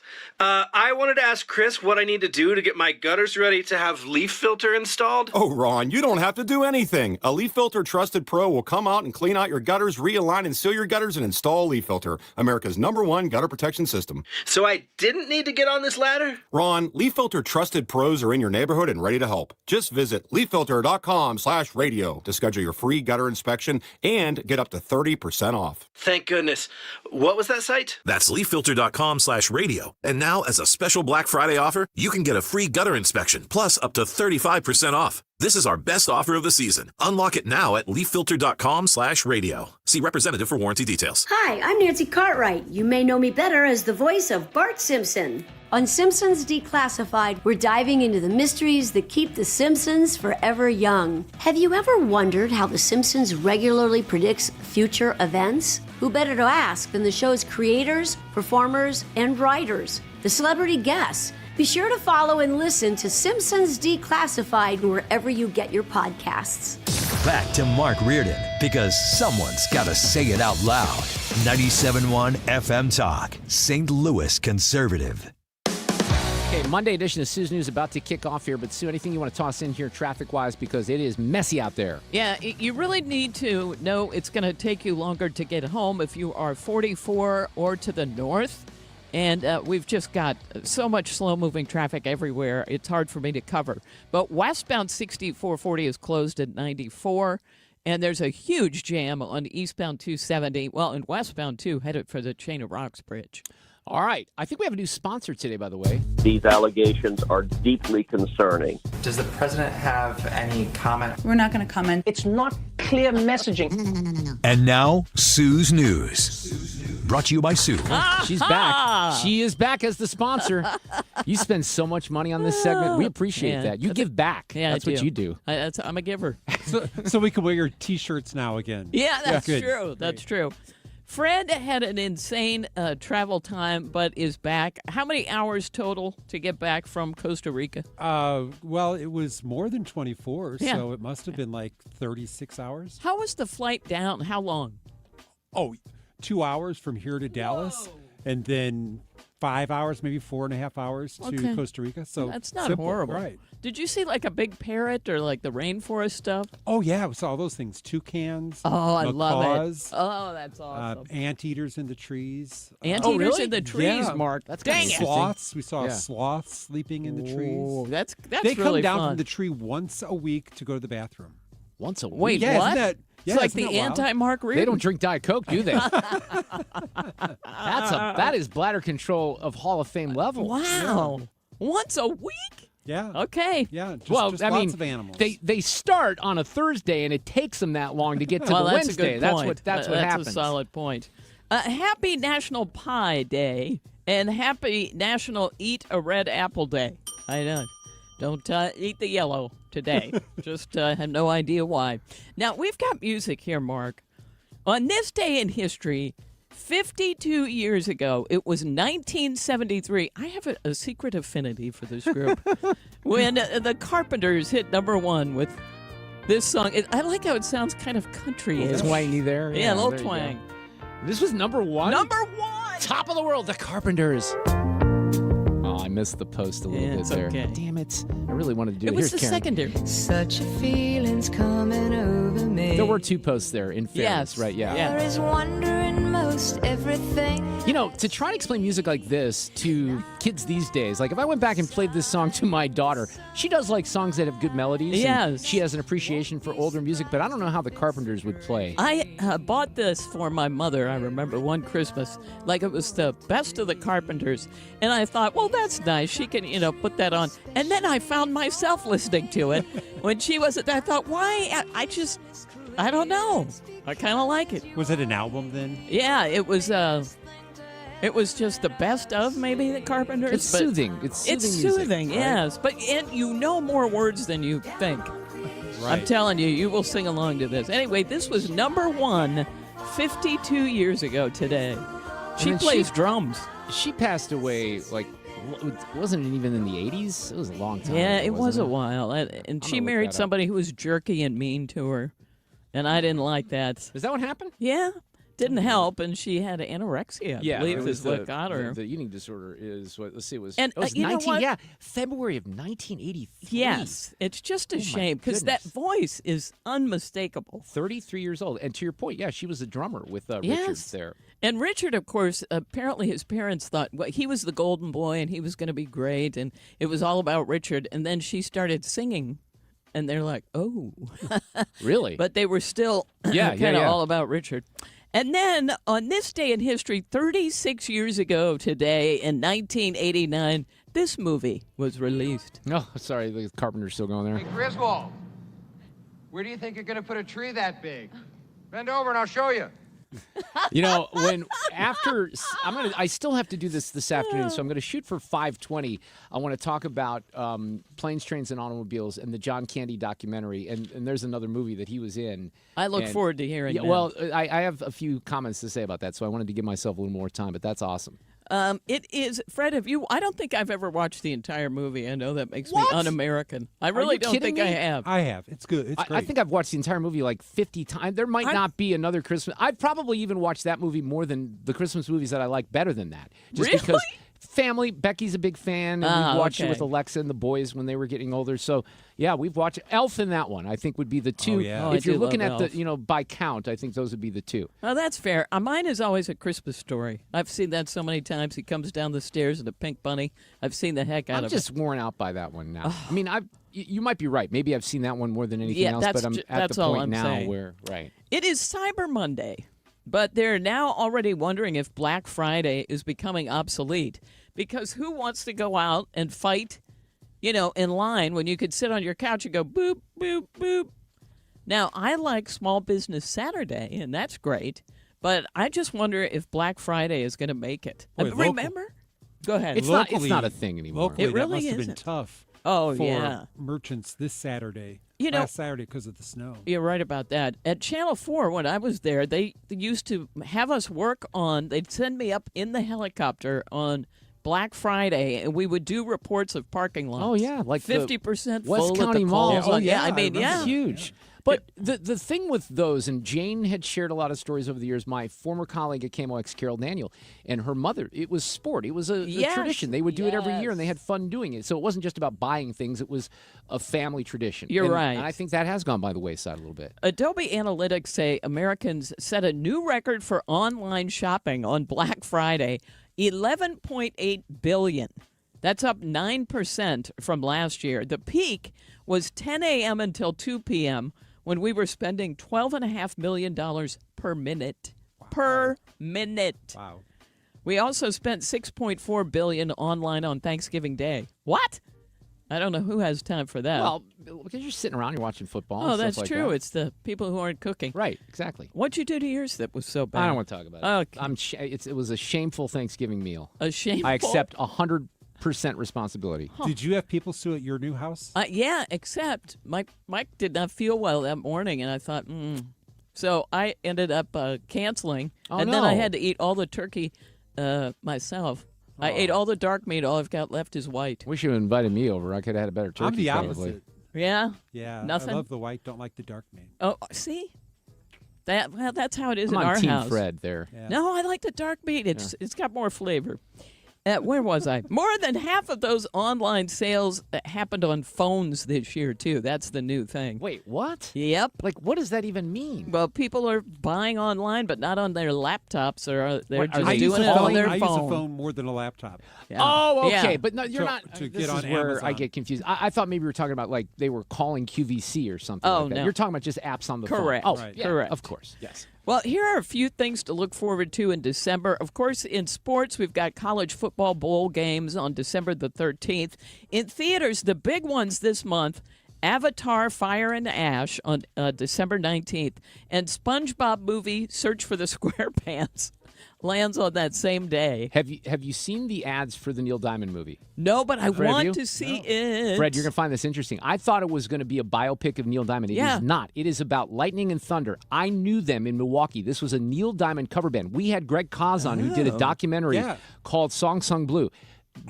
This movie is based on his documentary, so we're going to have to track Greg Kaz down. But Lightning and Thunder were legendary in Milwaukee as Neil Diamond tribute act. Like, That's really very cool. popular. Yeah, so that's what that movie's based on. That's cool. Also, Five Nights at Freddy's 2 opens Friday. So does the re-release of both Kill Bill movies. And that runs 4 hours and 55 minutes. But if you want to relive the joy, question mark? Dan Buffalo will be there. Yeah, That's one person I know who will be at that for Kill Bill. Definitely, yes. And, of course, we also have Giving Tuesday tomorrow and National Ice Cream Day on the 13th. Answer the phone like Buddy the Elf Day on the 18th. Just want to put that in your thought early. And finally, in Sue's News, we have today's random fact. I love this. Christopher Columbus thought manatees were mermaids on his first journey to Americas. He wrote in his journal in 1493 that he saw 3 mermaids, but, quote, they're not so beautiful as they're said to be. I love that. By the way, it's Indigenous Peoples Day, not Columbus Day. Just remember that. We have wrapped up a Monday edition of Sue's News with the Carpenters. Such a feeling's coming over me. There is wonder in most everything. I'm Dan Loney with Your Money Now. Manufacturing in the United States contracted for a 9th consecutive month. The monthly update from the Institute for Supply Management saw the index in November fall to 48.2%. Anything below 50% signals contraction. New orders shrank for the 3rd month in a row as well. New York City will be adding 3 mega casinos in the future after approval by the State Commission awarding licenses on those projects. New York Mets owner Steve Cohen will get one of the licenses and has talked about working with Hard Rock about a casino near the Mets' home, Citi Field. The market started out the month of December on a sour note. The Dow Jones Industrial Average lost 427 points, ending the session at 47,289. The Nasdaq was off by 89, the S&P 500 down by 36. Cryptocurrency prices again lower as well. Bitcoin off 5.5%, Ethereum off 7.5%. That's Your Money Now. Too much on your plate? Get 50% off your first 6 months of payroll at gusto.com/radio. Gusto saves you 2 days every month on payroll, taxes, and compliance. So you can go from payroll to pumpkin pie, filing taxes to raising glasses, counting hours to counting blessings. There's no need to transfer payroll history when you switch before the end of the year. And you'll be thankful you did. Choose a future with Gusto and get more time for what matters. For a limited time, get 50% off your first 6 months at gusto.com/radio. What do you give the person who's always at their desk? X-Chair. This holiday, give next level comfort with X-Chair ergonomic seating. Dynamic variable lumbar support and SiFloat Infinite Recline has your back. X-Chair elevates work, gaming, projects with everyday comfort. During the X-Chair holiday sale, you can save up to 50% site-wide. Don't wait. These deals won't last. Visit xchair.com and save up to 50% today. That's xchair.com. Leave it to my friends at Zero Res to come up with a great Black Friday offer for you. How about 3 rooms of carpet clean starting at $119, and you can take $75 off air duct cleaning. Don't let the holidays sneak up on you. What they do is patented. It's a cleaning technology that will lift out the toughest stains without soap and without residue, so your home stays cleaner longer. And if you're not ready for the holidays, don't do it yourself. Call Zero Res because you know it's safe and effective. They can zero resify just about any surface in your house. They also have a 4.9 rating on Google with over 5,900 reviews. Don't miss this offer. Call Zero Res right now, 314-474-2020. Tell them you want the 97.1 Black Friday special. That's 314-474-2020. Or go online at ZeroResSTL.com. It's time for a $98 furnace tune-up. I'm not sure what happened there. I hit a button because I didn't hear any sound coming out of there, and then I hit another button. But I will tell you that this portion of the show is sponsored by Jerry Kelly Heating, Air Conditioning, Electrical, and Plumbing. License number E2014A. Hey, it's good to see you. Lights flickering? Grasser can fix it. Breaker keeps tripping? That's a Grasser job. Outlet not working? Grasser makes it right. Old wiring need a rewire? Grasser rewires with care. From little fixes to major fixes. Even the tricky ones. We treat your home like our own. Treat? Did you say treat? Green is always Grasser at GrasserHomeServices.com. Real talk, today's issues. 97.1 FM Talk, St. Louis Conservative. Well, I was off since last Monday, and for a few days of the holiday week, I really didn't pay attention to the news on purpose. I had my grandson in town, and that was a lot of fun. But, then as the weekend started to get closer, I was paying attention, and the White House has launched this Media Offender of the Week section on its website to call out the fake news media. Here is Carolyn talking about this earlier today. Unfortunately, and we deal with this all day, every day around here, there are so many fake stories that are unfortunately written that have inaccurate characterizations of meetings that took place, and it's all based on anonymous sourcing. And, the standard for journalism, unfortunately, has dropped to such a historic low in this country. And again, we deal with it every day. Every day they do, and they have for years. Examples. One fake news story over the weekend, before I let you all go, from the New York Times, that took about 1/3 of the president's daily calendar and his daily schedule and said that he's doing less than he did in his first term, or he might not be fit for the job. That is unequivocally false, and it's deeply unfortunate that this story was written by the same outlet and the same reporter who wrote this. Biden is doing 100% fine after tripping while boarding Air Force One. I mean, you can't make this up. You really can't. Curtis Houck is with us, managing editor of Newsbusters at the Media Research Center. They do exactly what the White House is going to do on an hourly basis, if not every minute, especially in this climate. Curtis, good afternoon. Hope you had a great Thanksgiving. Yeah, absolutely. Same with you guys. Glad you guys all got in safe today. Yeah, it's a little snowy here in the Midwest, but that's okay. We don't mind it too much, especially since we're sitting in a studio and we're not on closed highways right now. But I like this that they're doing. Just a little background here, and I don't know if I've ever shared this with you, but when Trump first started saying the fake news thing, right? And I always love this too. You are fake news. As someone who went to an esteemed journalism school, Curtis, the University of Missouri, and was a news anchor and reporter, and when you're a journalism student or a journalism major with a capital J, you have to take the news seriously, right? And I thought that was ridiculous when he called the fake news out, because I think journalism is so important, and it kind of got me back on my heels.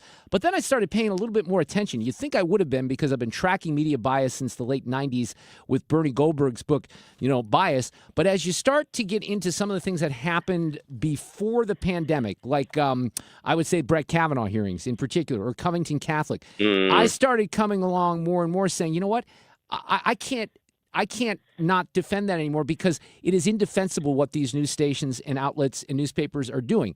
So while I didn't like the fake news tag, I think it fits more than ever these days. Yeah, I kind of think I would be in the same boat there. The enemy of the people thing, that's a little bit different too, but the general fake news catch-all term to describe news, I think, is particularly apt. And because the White House has really honed in on this reality of anonymous sourcing, and that's one of the things Caroline talked about today, is how so many of these stories are based on anonymous sourcing. We don't understand who it is. We don't know the person's motivation. We don't know any personal backstory or whether one person has a gripe with another person, so therefore it might be colored. It's just treated as fact because someone was granted anonymity. And I am so excited about this, Mark. I know that the White House will name many of the same people that we write about at Newsbusters. I love that on the bias page, each entry is backed up by multiple links. It's not just a listing and saying this person sucks. It is saying this is what they got wrong. Here's supporting evidence. I mean, it's amazing from a factual standpoint in terms of the way we do it here at Newsbusters, because that's really what we do. We show what they said, we say it's wrong, and we say why it's wrong. Yeah, so it is really a great idea, and if you go to whitehouse.gov or if you just Google White House bias site, it'll come right up, and they say media offenders, and they'll have the media offender of the week, and then they'll tell you what the claim is. So it says here, the outlets were the CBS News, Boston Globe, The Independent, The Reporter. They named several reporters. The claim media misrepresents and exaggerates President Trump's calls for a democratic accountability.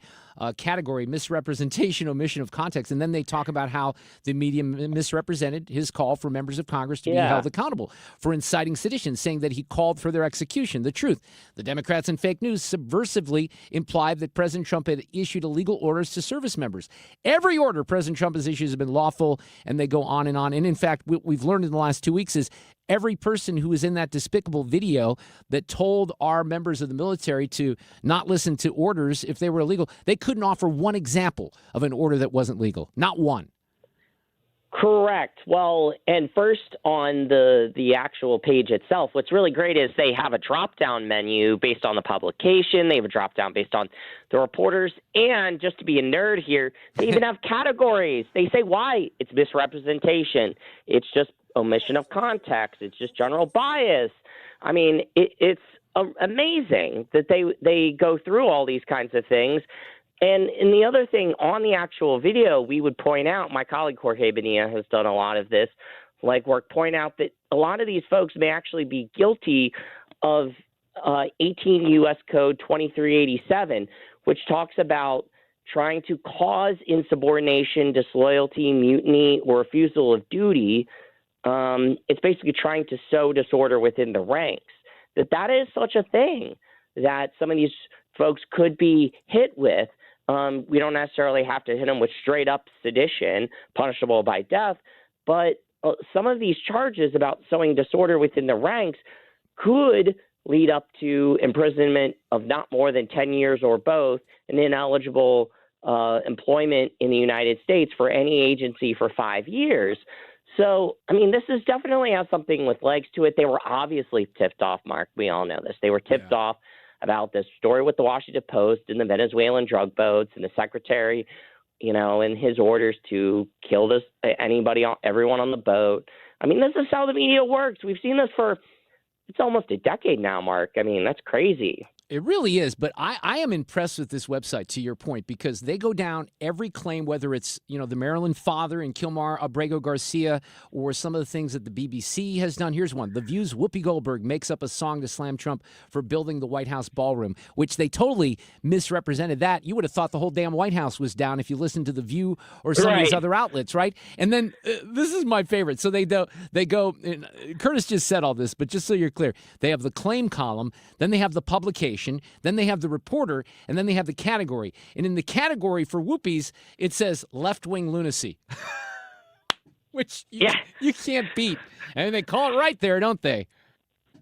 Right, exactly. I mean, sometimes, you can't just say something's a straight-up lie or, missing context. I mean, you just have to say, this is just stupid right here. I mean, you don't try to don't try to dress it up when it's nothing more than just plain dumb partisanship. Well, I love that they're doing this. And, I would say one of the things that's sad about what's happened in journalism, I'll give you a real-life example last night. I'm watching football, and then 60 Minutes comes on, and used to be a big fan of 60 Minutes until Bill Whitaker came into St. Louis and portrayed us all as a bunch of racists over Kim Gardner, our former prosecutor. So the level of trust I have with 60 Minutes is at an all-time low. But they do a story last night. Anderson Cooper did it on poly markets, these predictive betting markets. I thought it was fascinating. I really thought it was a good story. But then I have to take a step back and say, well, I hope that's all accurate, and I hope there's not, because I don't trust the spin that they're giving me. Another example, I watched and wrapped The American Revolution, Ken Burns' new documentary. I liked it quite a bit. I learned a lot, but because of the wokeness involved in so much, look, we got to realize we have this stain of slavery. There's no doubt about that. But how much of that documentary is biased in one direction? I think quite a bit, having watched it all now. So that's where this level of trust goes, and I think most people are just looking for accurate information. And maybe they're not, Curtis. Maybe they're not really. They're just looking for things to fulfill what they believe in, because that's kind of the landscape we have right now. Maybe I'm giving people too much credit. I think it's true. The fact that you have reason to cast doubt, or you're not reason to express concern at the very least and want to double check what's being reported is certainly true. And that's a scandal in its own right. 60 Minutes is definitely the worst offender. That's definitely going to be the biggest hill for Barry Weiss to climb there, because just the general smugness of these folks is just off the charts. And that was one of the biggest fears about Barry Weiss. You almost had some folks say, we don't really care almost what happens at CBS, except at 60 Minutes. You can't touch this baby, this child, this gold standard, 60 Minutes. But you see that the rot goes deep. But to tie this all together, I'm just glad that someone is going to stick a pin in the blimp-sized egos of these people and knock them down a few pegs. They may get mad about it, but, I love it. I think it's very creative on the part of the White House. They're bringing the receipts. I think that's very helpful. Curtis Houck, great to have you on. Hope you had a great Thanksgiving. We'll talk soon. Absolutely. Talk soon, my friend. Take care. Thank you. Cusumano's coming up next. Traffic from the 97.1 FM Talk Traffic Center. Trying to catch up here. We've got some not so great road conditions and a lot of traffic and slowdowns out there tonight. Westbound 6440 remains closed past Research Park Circle. They've got an accident in the median, and they're also trying to clear some snow. I put that on X at Susan6768 if you want to see what I'm talking about. Accident southbound 170 past the Rock Road on the right lane. Stall eastbound 70 past Zumbell, also in the right lane. We have a stall westbound 70 at K in the right lane. Accident westbound 270 past 170, that in the two right lanes. Well, now they're saying we've got emergency vehicles northbound 141 past Olive. Watch for those in the right lane. There was a stall eastbound 44 past Jefferson, and a lot of volume, especially from 6440 to the north. 270 is jammed in both directions at the chain of Roxbridge, and that westbound 40 closure has us jammed back through at least Clarkson, but moderate volume that goes past Kings Highway. This report brought to you by Point with an E Pest Control. I'm Sue Thomas with traffic on 97.1 FM Talk, St. Louis Conservative.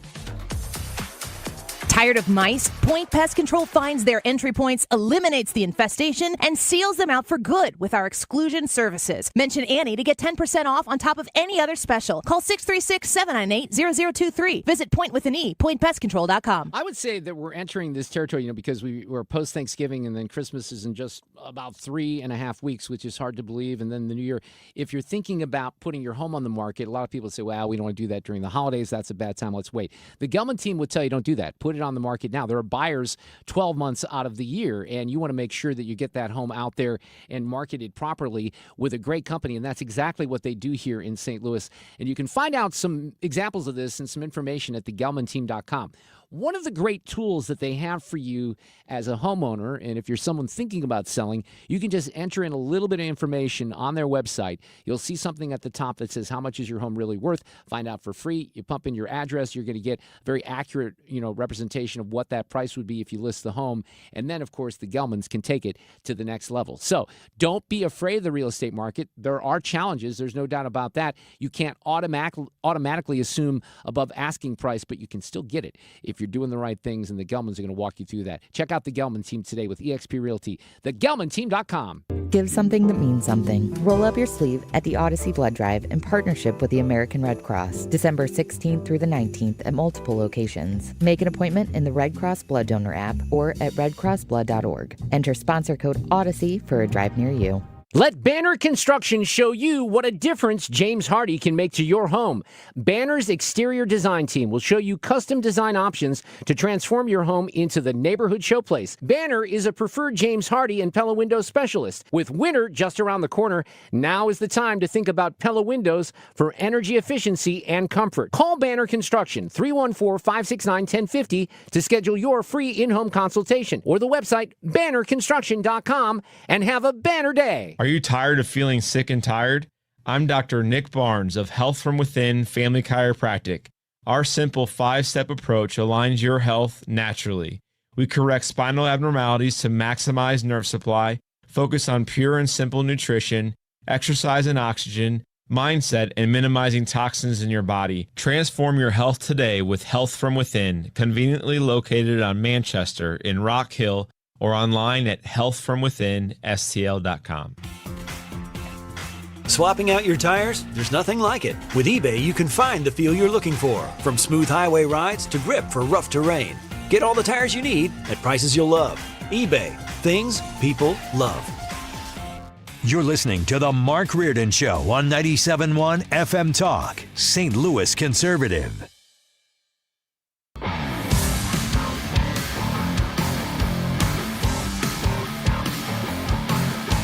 Well, it is kind of pretty out there with the snow, even though people are sitting in the traffic and they're probably cussing. Yeah, they are. Being angry right now. And I'm sure I'll be in that situation in approximately an hour and 10 minutes. But it has been quite the afternoon on the roads. We have Frank Cusumano with us from KSTK Sports Director. We always visit on a Friday and a Monday. We were not here Friday. We had a best of show. But Frank, how are you? Hope your Thanksgiving was well. Did you have to put up with Jeff Drew on Thanksgiving? Did you take him in because he's essentially homeless? We were delighted to have the king in our household for Thanksgiving. This is our mutual friend, Jeff Drew, who's a great guy. He really is. But I felt bad. He said he had no place to go. I'm like, man, I could have invited you as well. Although I screwed up Thanksgiving dinner. I bet Monique did a much better job than I did this year. Let's talk about Mizzou just briefly here because, it's hard to get all revved up about a bowl game when you had the expectations that you had going into the season. Having said that, I'm so glad that they finished strong against Arkansas on Saturday because I don't think you wanted to blow that one. And in the first half, it looked like you might have. Yeah, and, 8 wins, and with a bowl victory, it could be 9. And if you count that over 3 years, that would be 30 victories in 3 years. But you're right. It would have been a catastrophe if you would have lost to Arkansas, who was 2-9 going in. And it was a good, solid, victory where your great defense, played well at times. Your special teams was good. And I think, Mark, in the near future, we're going to find out that Bo Perbula played like the second half of this season with a broken hand. I think that's going to come out. And I don't think they want that released because they can't, throw the ball, as you obviously saw on Saturday. But, it was a gutty performance by him. So we haven't spoken since the drink extension. There's a lot of folks out there that like to be negative about everything. He hasn't done this. He hasn't beaten ranked teams, blah, blah, blah, all this stuff. I like him. I think he's doing a great job at Missouri. I think you have to have, some consistency in the programming to keep the recruits. But there was pushback, but Drink got his payday, and you kind of had to do that given the coaching carousel that's out there right now. Yeah, you had to. Now, in the end, I don't know if he would have been offered, or he wasn't going to be offered the LSU job. I don't know if he would have been offered the Florida job.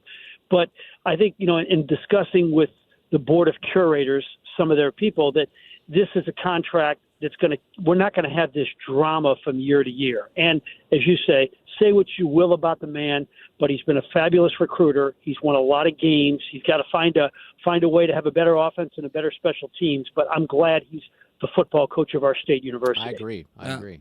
Frank, Ethan here. Mizzou obviously didn't disappoint in, finding a way to hold on to Drinkwitz, but rivalry weekend did not disappoint either. I mean, the Iron Bowl was excellent.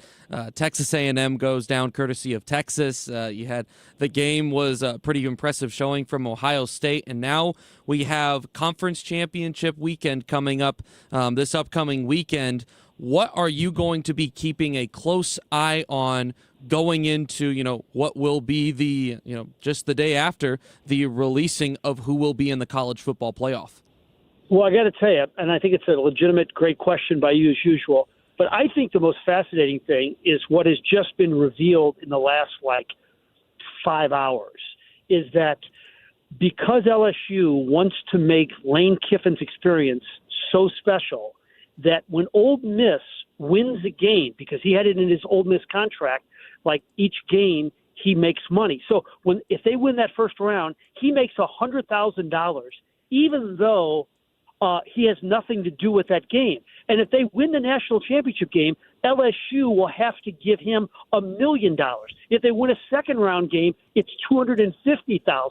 I mean, this is the craziest thing I've ever heard. Of course, what can you expect from a university who gave Brian Kelly $53 million to not coach the team? It's ridiculous. Is this nuts or what? It's nuts, and I'm going to talk about it a little bit more with my friend John Ziegler after the top of the hour, because the Lane Kiffin story and just everything that surrounds it is so disappointing when it comes to the current culture of college sports, and there's a lot of challenges there. Hey, one thing that we have not, and Ethan, you and I haven't talked about this. You got your Cardinals hoodie on today, but we haven't spoken since Sonny Gray was traded. Derek Gould has a headline up on STL today. It says, does Sonny Gray's trade reveal the Cardinals' new willingness to take risks? What would Frank Cusumano's answer be to that question? Well, I think if you look at it, it made absolutely zero sense to have a guy making $35 million a year with an organization that's in a clear rebuild. And though they got two pitchers who will likely be in their rotation one day. So two pitchers for 7 or 8 years and Sonny Gray for just one more year. I'll take the two youngsters with a chance to really be special one day. How are we finding the Blues? I see there's another injury. Snuggery's got an injury, and they've been playing a little bit better, though, haven't they, over the course of the last week? Yes, they won. They've won 2 in a row. That doesn't seem like much to most teams, but that's the first time that's happened since the first week of the season.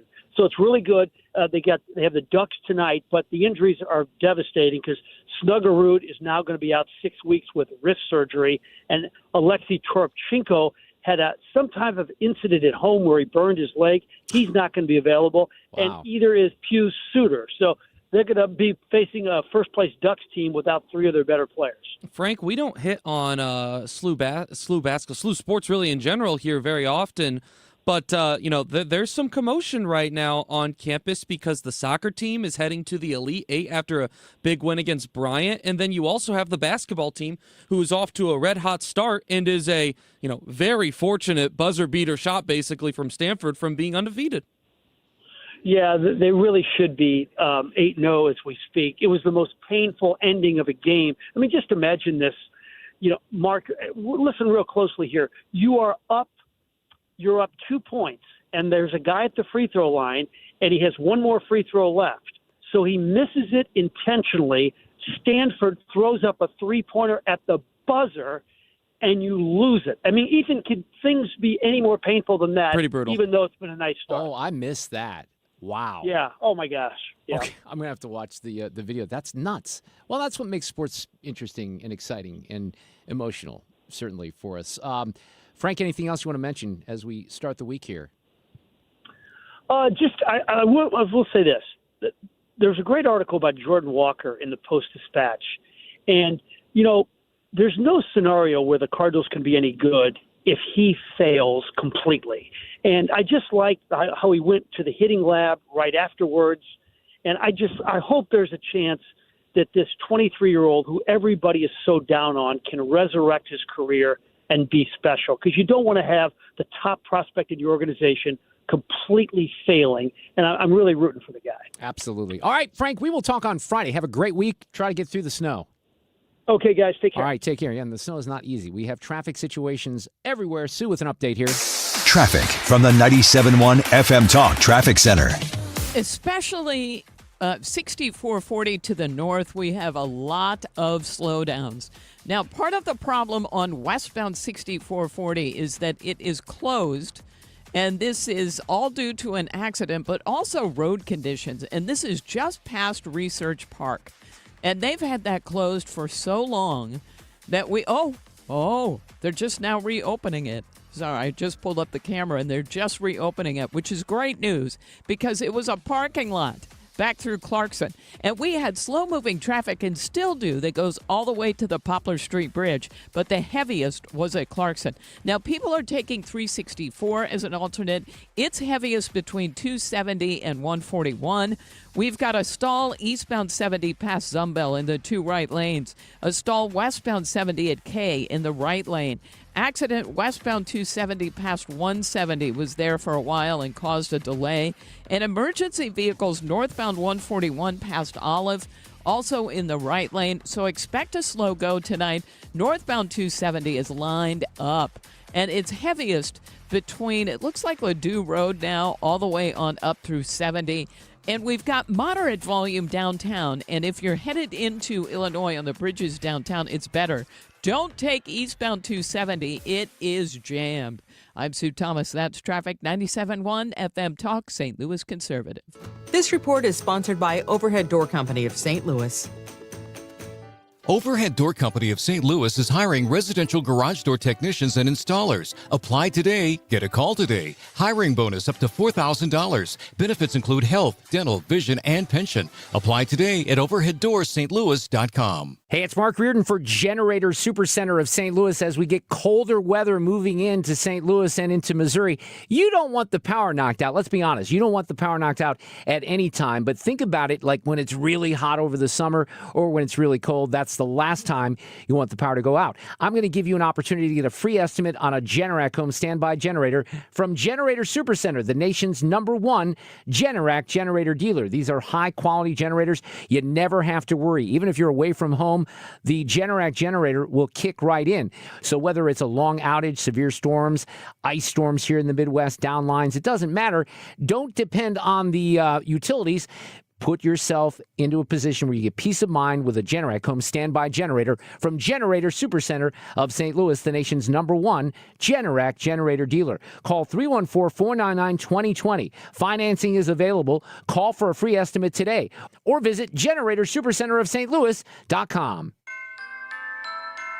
This holiday, give the gift that lasts all season long. Cardinals ticket packs are on sale now, starting at 5, 6, and 10 games. All packs include 2026's top games and favorite giveaways. Backed by popular demand, choose from the opening day pack or the bobblehead pack. Check out the Cubs pack, weekend pack, or apparel pack. There's a pack for everyone. Find your perfect gift right now at cardinals.com/tickets. The holidays come and go, but Cardinals baseball lasts all season long. This year, give the gift of all-inclusive tickets, featuring a full buffet, complimentary bar, and unbeatable views at Busch Stadium. Enjoy great food, good times, and every moment of the action. Choose your experience in the Budweiser 703 Club, UMB Champions Club, Coca-Cola Scoreboard Patio, and more. Make your holidays brighter with all-inclusive tickets. On sale now at cardinals.com/tickets. We all have different ideas of the perfect retirement, but they all depend on the same thing, not running out of money. And preparing for retirement can sometimes be overwhelming, but it doesn't have to be. Find out how to build your retirement on your terms. What are your wishes, hopes, and dreams? What's retirement look like for you? Because everybody, that picture is different. Join host Steve All for the All Financial Hour, Saturday mornings at 6 or Saturday afternoon at 4, here on 97.1 FM Talk. Styx is going to play the Hollywood Casino Amphitheater on August 24th. I have some tickets to give away to that show all week long. We'll do one ticket giveaway in the next hour right here on 97.1 FM Talk. KFTK FM Florissant from the Kaufman Townsley St. Louis's Injury Lawyers Studio. Call 314-777-7777. That's 314-777-7777. action on legal immigration. I'm Lisa Lacera, Fox News. After last week's shooting of 2 members of the National Guard, federal agencies are reviewing asylum requests. Thousands of Afghan nationals who arrived in the U.S. under a Biden administration program during the American withdrawal from Afghanistan are being re-examined for any ties to extremism. And White House Press Secretary Caroline Leavitt says President Trump is pausing migration from 19 countries of concern. Leaders have a duty to defend and advance the interests of their own people, not foreign nationals. Leaders also have a duty to preserve the integrity and character of our nation's national identity. President Trump says the pause on asylum claims and migration from countries of concern could last a long time. Fox's Jared Halpern at the White House on the second strike of a reported drug boat on the Caribbean Sea. Caroline Leavitt says it was lawful. Admiral Bradley worked well within his authority and the law, directing the engagement to ensure the boat was destroyed and the threat to the United States of America was eliminated. Lawmakers from both parties have announced support for congressional reviews of the strikes on boats suspected of smuggling drugs into the U.S. Arizona Democratic Senator Mark Kelly responding to Secretary of War Pete Hegseth's threat to court-martial him after he took part in a controversial video telling active duty service members to refuse orders they determined to be unlawful. He ain't going to shut me up. I mean, he intimidates other people. I'm not intimidated by Donald Trump or Pete Hegseth or anybody else. Kelly is a retired naval officer and astronaut. He resigned his commission after his wife, former Congresswoman Gabby Giffords, was shot and seriously wounded in an assassination attempt in 2011. Wall Street stocks gave back some of last week's rally. The Dow lost 427, the Nasdaq off 89. America is listening to Fox News. It all comes down to this, folks. Yep, the entire season is on the line. But my throat has officially thrown in the towel. Sounds like you need Vicks VapoCool drops. They're max strength and vaporize sore throat pain. Whoa! These VapoCool drops hit fast. Speaking of fast, did you just see that play? Yeah, he vaporized that ball. That pun should have come with a penalty. Vaporize sore throat pain with Vicks VapoCool drops. Use as directed. Hey, can you blow up some balloons for Jack's party? I can't. I'm so congested. You need Sinex Saline from Vicks. Sinex Saline nasal spray? Yeah, just Sinex. Breathe. Sinex Saline instantly clears everyday congestion associated with colds and year-round allergies with a gentle, ultra-fine mist that's no mess and easy to control. Daddy, we need more balloons. On it. Enjoy life's important moments without congestion. Try Sinex Saline from Vicks. Just Sinex. Breathe. Use as directed.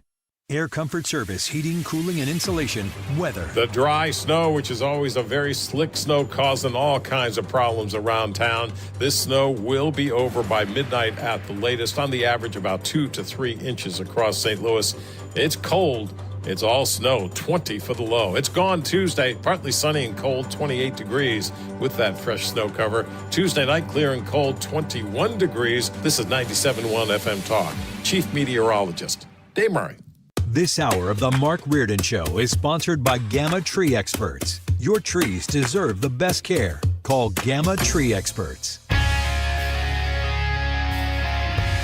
This is the Mark Reardon Show on 97.1 FM Talk.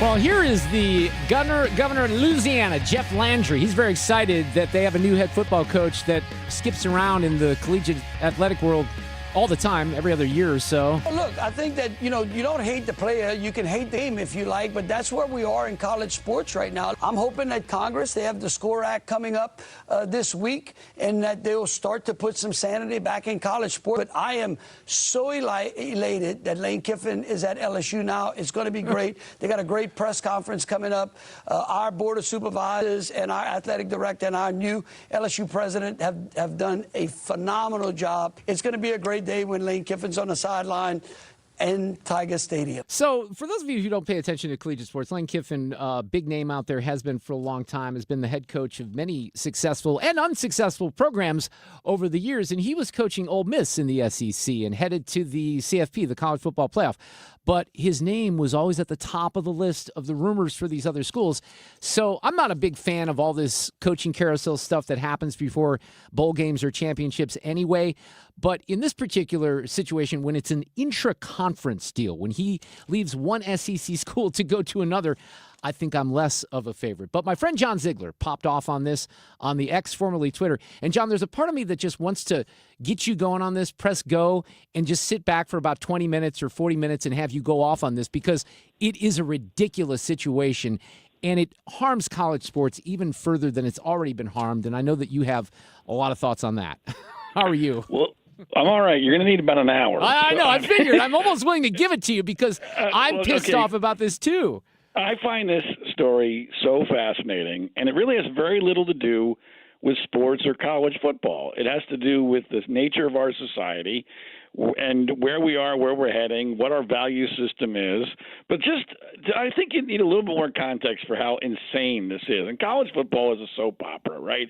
Especially in the SEC. It's a soap opera. But this is the most ridiculous scenario that I've ever witnessed for reasons that I don't even think people fully understand. It's not just that Lane Kiffin got taken off of the scrap heap of the coaching industry by Ole Miss, turned them into a winner, and is now leaving for a rival before they play in their first ever playoffs. There's other elements to this. His daughter is hooking up with an LSU captain. I know. I don't know if you know that or not. I didn't know it, except you told me it on your. Yes, I know it only because of you. And then Kiffin has this Groundhog Day Pope smoke coming out of the Vatican decision to make. Yes. While his son is playing in the state semifinals of the Mississippi High School Football Championship, which they lose by a point, and he played a crappy game. So Kiffin clearly didn't give a damn about his son and all this and all the distractions that would cause. Moving the family. This was clearly all planned way before he said he talked to God. He talked to God on Saturday? Yes, God is an LSU fan, apparently. By the way, he went above God. After he talked to God, he then talked to Nick Saban. I mean, this is you can't get more insane. No, yeah, so let me read the letter. So after a lot of prayer and time spent with family, and by the way, for those people, and John, you know this, if you're watching college football over the course of the last 5 to 7 days, I wanted to vomit the amount of times I heard Lane Kiffin's name mentioned on all the other games. So he goes, after a lot of prayer and time spent with family, I made the difficult decision to accept the head coaching position at LSU. I was hoping to complete a historic 6-season run with this year's team by leading Ole Miss through the playoffs, capitalizing on the team's incredible success and their commitment to finish strong and investing everything into a playoff run with guardrails in place to protect the program in any areas of concern. My request to do so was denied by Keith Carter, despite the team also asking him to allow me to keep coaching them so they could better maintain their high level of performance. Unfortunately, that means Friday's Egg Bowl was my last game coaching the Rebels. So in other words, as you pointed out, John, he's the victim here. Lane Kiffin is the victim, correct? That was the most astonishing part of the whole thing. How Lane Kiffin, and this goes to what a society we live in right now, where you can turn yourself into a victim even when you are screwing over an entire state. And let's be very, very clear about this part, Mark. This is Oxford, Mississippi. There is nothing in Oxford, Mississippi. Except for Ole Miss. Except for Ole Miss. Yeah. The people that live there have been living. There are people in their 60s, 70s, and 80s who have been waiting for this their entire lives. Their entire lives. And they get there, they're on the precipice of it, and he goes and leaves? Okay. He goes and leaves and turns himself into the victim here. So why wouldn't I'm on your side on this, but let me play devil's advocate. Why wouldn't you allow Lane Kiffin to complete his coaching, career at Ole Miss, win this championship, and then move on to LSU? Why would the employer not do that, John? I think you know the answer, but it's so hilarious that even people like Kirk Herbstreit, alleged, credible commentator on ESPN, was making this exact argument. And I'm thinking, Kirk, you can't possibly be this dumb because there are so many problems with that scenario. Let me just give you a couple. So he's going to LSU. The whole world knows he's going to LSU, and he's determining who's getting playing time and who's not getting playing time in the playoffs. Do you think that might be dictated by who is more willing to transfer? Yes, of course. To LSU? Of course. From Ole Miss? Yeah. There That's just one. Not to mention the recruiting deadlines, the transfer portal. Not to mention, there's a million problems with that. It's absurd that anybody who knows anything about college football would even suggest that was a possibility. And I think Lane did it. Lane's not dumb. Lane's a smart guy. Lane did it purely because that was his only way to become the victim here. And he has played the victim his entire life. And I got to say, even I was duped by the latest version of Lane Kiffin. I watched that ESPN documentary. I don't know if you saw it. I have not. It's basically the reclamation project of Lane Kiffin. I hope they never play it again on ESPN because they basically it's a propaganda piece saying that the old Lane Kiffin doesn't exist anymore. This is a new man. And what I think we all need to learn from this story is that a Tiger never, except an LSU Tiger, stripes, yeah. never changes their stripes. People never change after a certain age.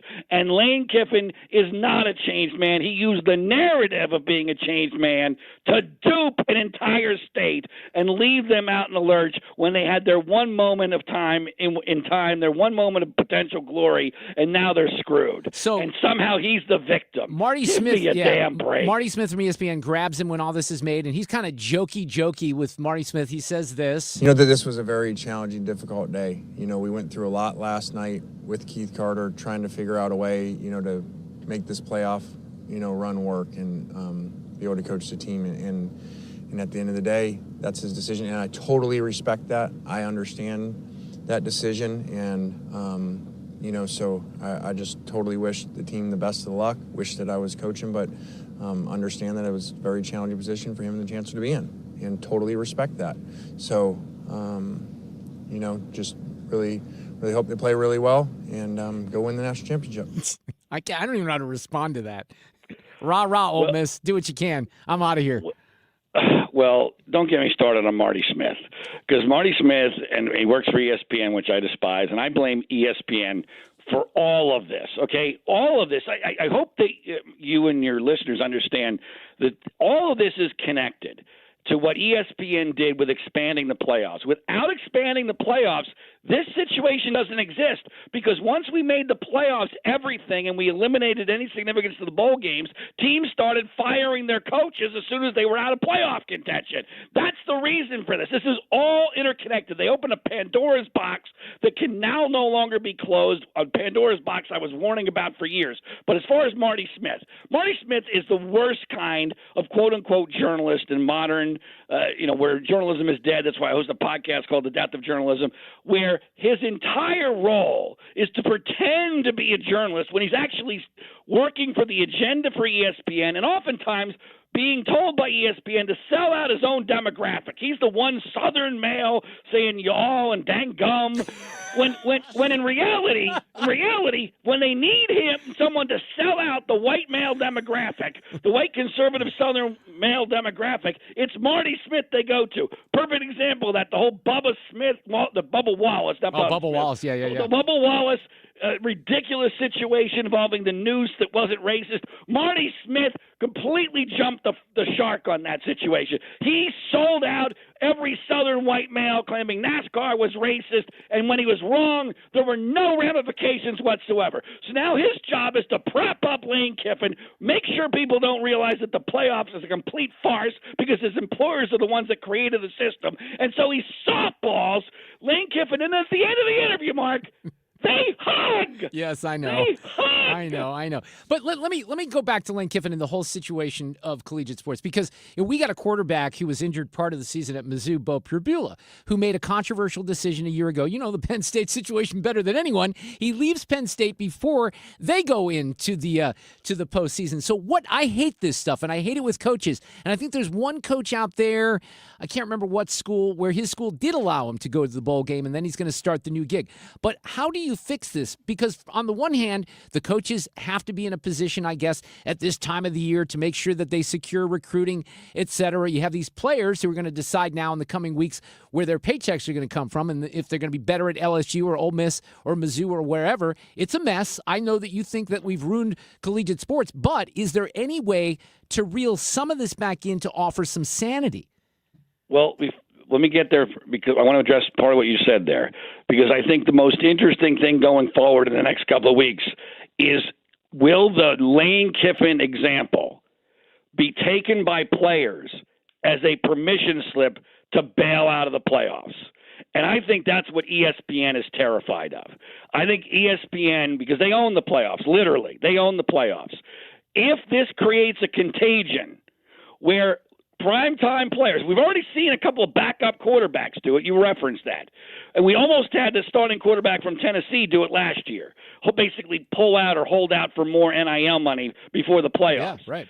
Will we see a contagion? I don't have an answer to that, but it would not shock me. Because if you're a player that's on the fence and you see Lane Kiffin doing this, right, why would you not bail out of the playoffs? Why would you take a chance, especially if you're a low seed, you're playing on the road in a cold weather city in that first round? Why bother? Why bother? No, I'm with you. But, John, if you take – let's I want to talk about this just in relation to Ole Miss and their national championship hopes. And I can say this as someone, you mentioned the people in Oxford. We never realistically think we can win a national championship at Mizzou. However, we got a good program now, and we can compete in the SEC. But you're in a situation with these kids, and you're the head coach, and for a couple of weeks leading up to Thanksgiving and this decision that he's supposed to make, you're the focus. Can't you, as a professional, and maybe some of this is put on Ole Miss and the administration and just the NCAA overall, but why can't you say, look, and this is what he should have done, my goal is to win a national championship with this program right now that I've run for 6 years. We'll talk about the next step after that, but they can never do that. Why can't there be rules that say we can't do this stuff in the future? Well, here's why it couldn't happen here. Because if you put yourself in LSU's position, right, they're not going to allow their coaching search to be completely hijacked by Lane Kiffin, right? I mean, what happens if Lane Kiffin goes all the way and wins the national championship, right? Now you're almost into February, and now you're going to rely on Lane Kiffin not changing his mind? The logistics don't match up. I get that. Right. There's just no way you're going to do that. So it's just impossible. And, I mean, this has all been a slippery slope to me, I'm a dinosaur. I get it. But as soon as we went expanding from the BCS system to 4 teams and now to 12 teams in the playoffs, and the instant transfers is really the biggest culprit here. Because if he didn't have instant transfers, the threat of having Lane Kiffin coach at Ole Miss wouldn't be as great, because he wouldn't be able to take all his players with him. But that's what he's going to be able to do. Right. The landscape has changed significantly. John Ziegler with us tonight. He hosts a podcast called The Death of Journalism. Let me just set you off on one thing. I love it when we can do this off of politics, by the way, too. But here's one for you that just cleared. The WNBA's latest proposal to the Women's National Basketball Players Association includes a maximum salary featuring a guaranteed $1 million base, John. Go. Are you serious? Yeah, that's just cleared. Is that true, or is that the Onion? No, ESPN is reporting this right now. A minimum salary of $1 million? No, it says a maximum salary featuring a guaranteed $1 million. Yeah, I guess so. It says a $1 million base. Yeah. I would love to see the details of that, but that's utterly insane. I mean, this is a league that's already losing money. Even with Caitlin Clark, I know they get manna from heaven, and they're still losing money. They're subsidized by the NBA, and now you're going to give them that kind of a minimum base. So here's what they say though. Just so I'm clear, it says under the proposal, sources tell ESPN the average player's salary in 2026 would be projected to exceed $500,000. The minimum salary would be projected to exceed $225,000. The salary cap would increase to $5 million in 2026, and then tied directly to revenue growth in each year of the deal. But that doesn't make sense the way they even wrote the story, because it does. It doesn't really matter the details. It sounds to me like it's complete financial lunacy. Yes, it is. I mean, it was already absurd. I mean, in what industry can you be losing money forever? You've never made a profit, never come close to making a profit, even though you get this superstar, Caitlin Clark, and you're going to hold out for an unprecedented raise? I don't know how they do it, but they have ESPN on their side, John. You know that. That's one of the reasons. Well, really what they have is they have them hostage from the perspective of wokeism, right? Because I mean, it has nothing to do with financial leverage. It has to do with political leverage, and the fact that the NBA is terrified, so they'll keep subsidizing it. Well, that's what they're they doing. don't want to be the reason that the WNBA goes under. Yeah. That's exactly right. John Ziegler. It's always great to have some holiday cheer from the West Coast in you, John, and we'll do it again before Christmas. But I was so with you on the Lane Kiffin stuff from the weekend, and my head was about to explode every time his damn name came up. So I'm glad I gave you the format here tonight. You have a great feel week. much better. All right, I feel take much care. better. Yes, you lowered your blood pressure. Thank you. Traffic from the 97.1 FM Talk Traffic Center. Believe it or not, traffic is improving. Now, this is not to say that we still don't have slow goes, because we do. In fact, pretty much the entire area, with the exception of 44, has some moderate volume and slowdowns. 55 does, westbound 6440, eastbound. It's just road conditions through there. The biggest jam on 64 is westbound between Clarkson and 94, and now it goes a little bit west of there since they reopened it. Also jammed is westbound 364, and that's heaviest between 270 and just past 141. Now, there was an accident on northbound 141 past Olive. Watch for that in the right lane. Stall westbound 70 at Shreve in the center lane. Accident or a stall. It's westbound 70 at K on the right side. And we do have 70 westbound really lined up. That's mainly from Lindbergh in pockets through the Blanchette Bridge, but slowing again at K. Another serious jam is eastbound 270, 367 to the Chain of Rocks Bridge. Moderate volume on the Illinois side in general and on the bridges downtown. I'm Sue Thomas with traffic on 97.1 FM Talk, St. Louis Conservative. Sponsored by Gloria Lou with your home sold guaranteed realty 314-325-6888.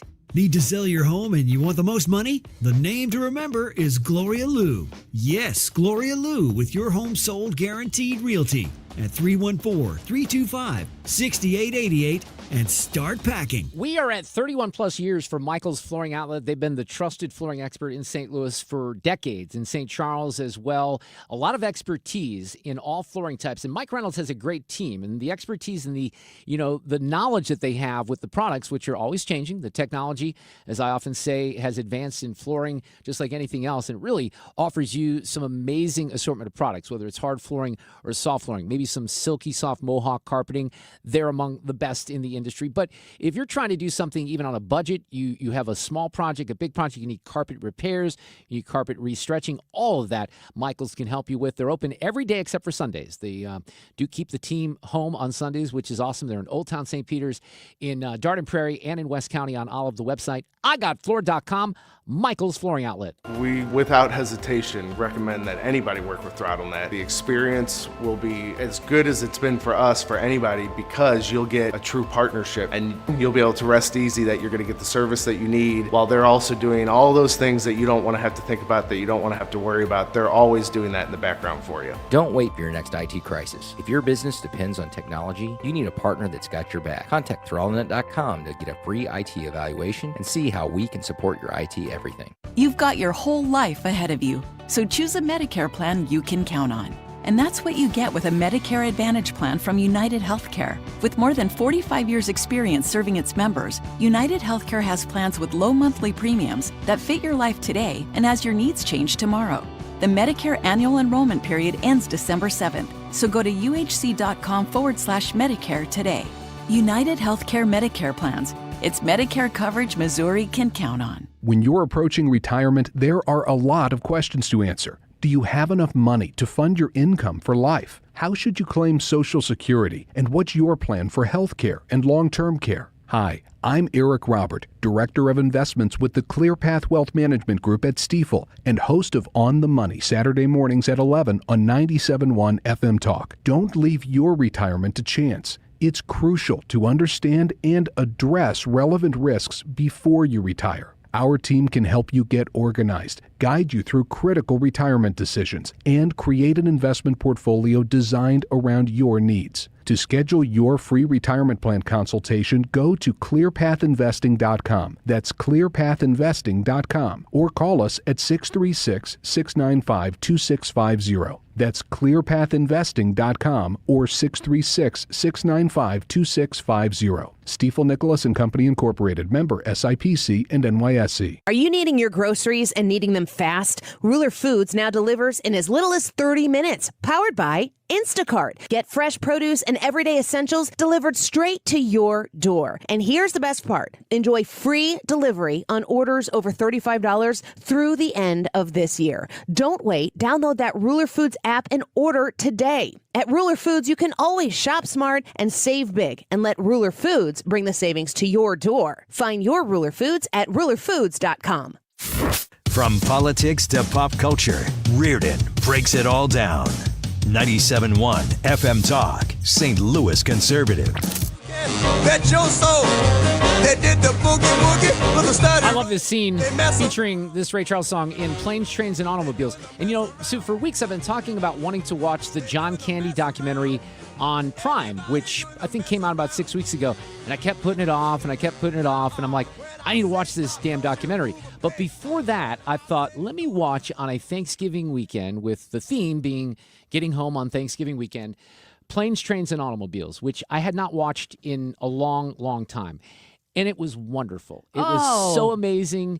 And here's what I kind of forgot about it, you know, because it's a funny movie. I mean, I think you would say that's a comedy, right? John Candy makes us laugh.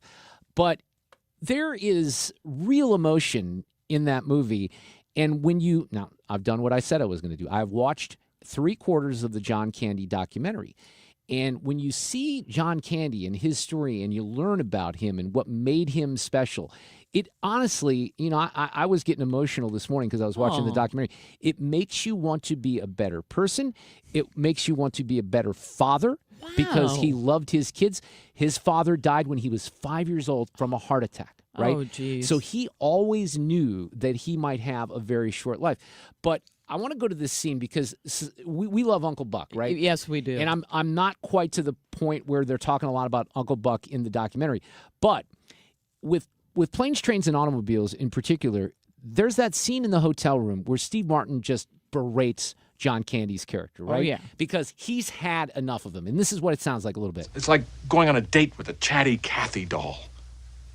I expect you to have a little string on your chest, you know, that I pull out and have to snap back. Except I wouldn't pull it out and snap it back. You would. And by the way, you know, when you're telling these little stories, here's a good idea. Have a point. It makes it so much more interesting for the listener. So that goes on for minutes. So mean. And he is ripping on John Candy. And John Hughes made the movie, and they were very close. They were like brothers. They traveled together. John Hughes' camera's on John Candy's face, and it's just pain. Right? Yep. And then he responds. so But I'm telling awful. you, I looked at that scene in such a different way than I used to. And you hear John Candy respond. You want to hurt me? Go right ahead if it makes you feel any better. I'm an easy target. Yeah, you're right. I talk too much. I also listen too much. I could be a cold-hearted cynic like you. But I don't like to hurt people's feelings. Well, you think what you want about me. I'm not changing. I like me. So the name of the documentary is John Candy, I Like Me. And I'm just going to have to recommend two things. Pair it like I did. Watch Planes, Trains, and Automobiles, which holds up amazingly well. That is a special movie. And I think I maybe even underestimated its importance having rewatched it again. Really? This is great. And you know, they got the St. Louis scenes in there, which are awesome as well. But then you pair it with the documentary, you learn about John, and you see his kids, and you see Tom Hanks, and you see, you know, all these other people that used to work with him that just love him, Eugene Levy, Catherine O'Hara, and they talked about how special he was as a man and as a comic. And, you know, there was a point, I don't want to give everything away, but there is a point where he goes on David Letterman's show and he had dropped a bunch of weight. He had lost like 70 pounds. He was trying to make himself healthier. What does Hollywood do? They don't want skinny John Candy. They want fat John Candy because he's funnier and he's warmer that way. Macaulay Culkin is featured, and it's awesome. He says, good. He says, and I thought this was interesting. He goes, Macaulay Culkin is very humble in this. Yes. He defers to John Candy because he feels like he had a crappy father, Macaulay Culkin. He He lays it out. John was very important to him because he felt like he treated him as a person, not as just some kid on a set, right? I read that. So Macaulay Culkin says, people like to talk about me and Molly Ringwald. We each did 3 John Hughes movies. John Candy did 9. Yeah. That's something you don't think about. That was Macaulay Culkin's point. He goes, you want to talk about John Hughes movies? You talk about John Candy. Traffic from the 97.1 FM Talk Traffic Center. Wow. Okay, on the roads, of course, we've had some serious issues tonight. I'm seeing on X a lot of people telling me how much longer than usual it took them to get home. Things right now are better, but we are snow slowed throughout the entire area, and especially from 6440 to the north. Now, eastbound 270, I just posted on X a photo of the current state of the Chain of Rocks Bridge. It's just jammed. Parking lot back through 367. Also jammed is 70 westbound at 141. 364 on either side of 141. We had an accident northbound on 141 that was just past Olive in the right lane. That's still jammed. We still have a parking lot on 6440. The heaviest is just past Clarkson out to just almost Winghaven, but not quite. And in between, there's plenty of volume, moderate volume mainly on the Illinois side as well. This report is brought to you by Aspen Contracting, roofsbyaspen.com. Don't let cracked or missing siding leave your home vulnerable to St. Louis weather. Aspen Contracting has the crews and project managers ready to protect your home and restore its beauty. Call Aspen today for a free siding inspection, 636-465-1696. I'm Sue Thomas. That's Traffic 97.1 FM Talk, St. Louis Conservative. Ethan, we are going to give away Styx tickets here in just a moment. So I will give you the particular caller. But we have reached the point of the year, apparently a little earlier than usual. Sue, you can vouch for this. Ethan probably knows this and remembers it from last year, that it is the producer's responsibility to tell the host and remind the host approximately at like 5:47 to start his car with his app. You understand that's part of the role that you have? Not this again. I thought we were past this with me. It is clearly spelled out in your contract if you want to take a look at it. But how'd you like to give away some tickets here? I like you got it to a good part of the song there. Styx in Chicago, the Windy Cities Tour, coming to Hollywood Casino Amphitheater next summer, August 24th.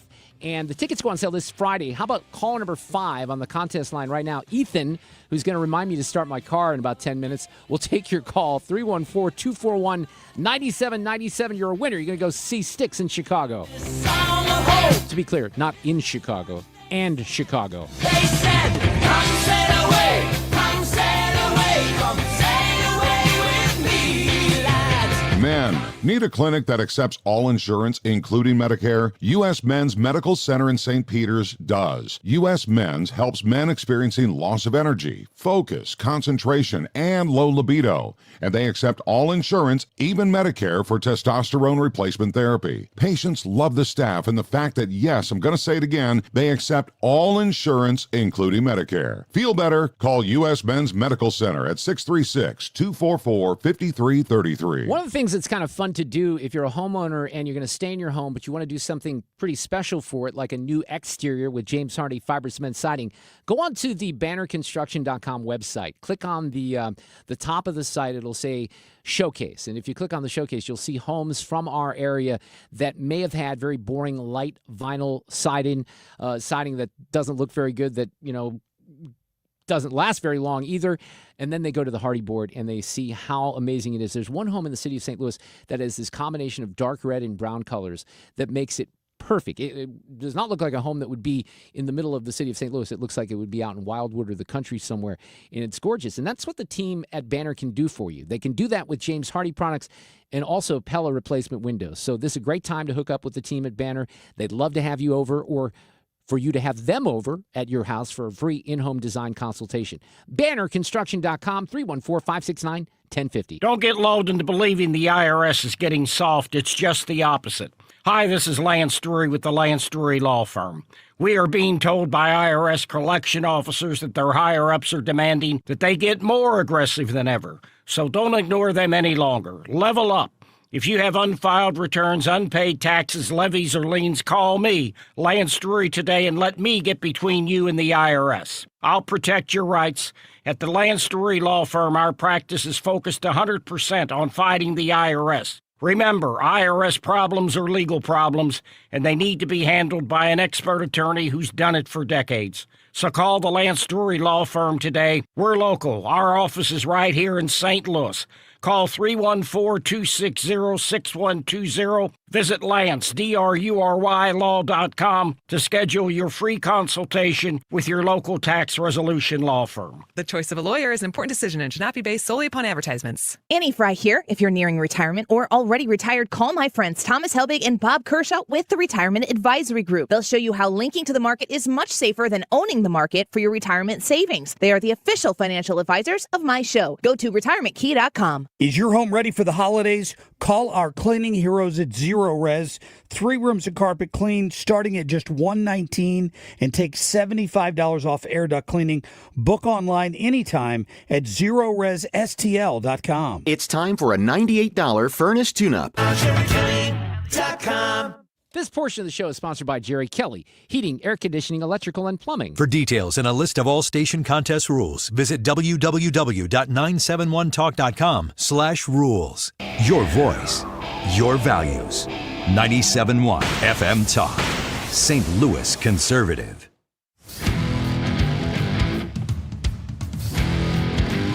So this is going to be a little weird because I believe it's a full work week. Oh, I don't care. Are you for ready that. for that? I know.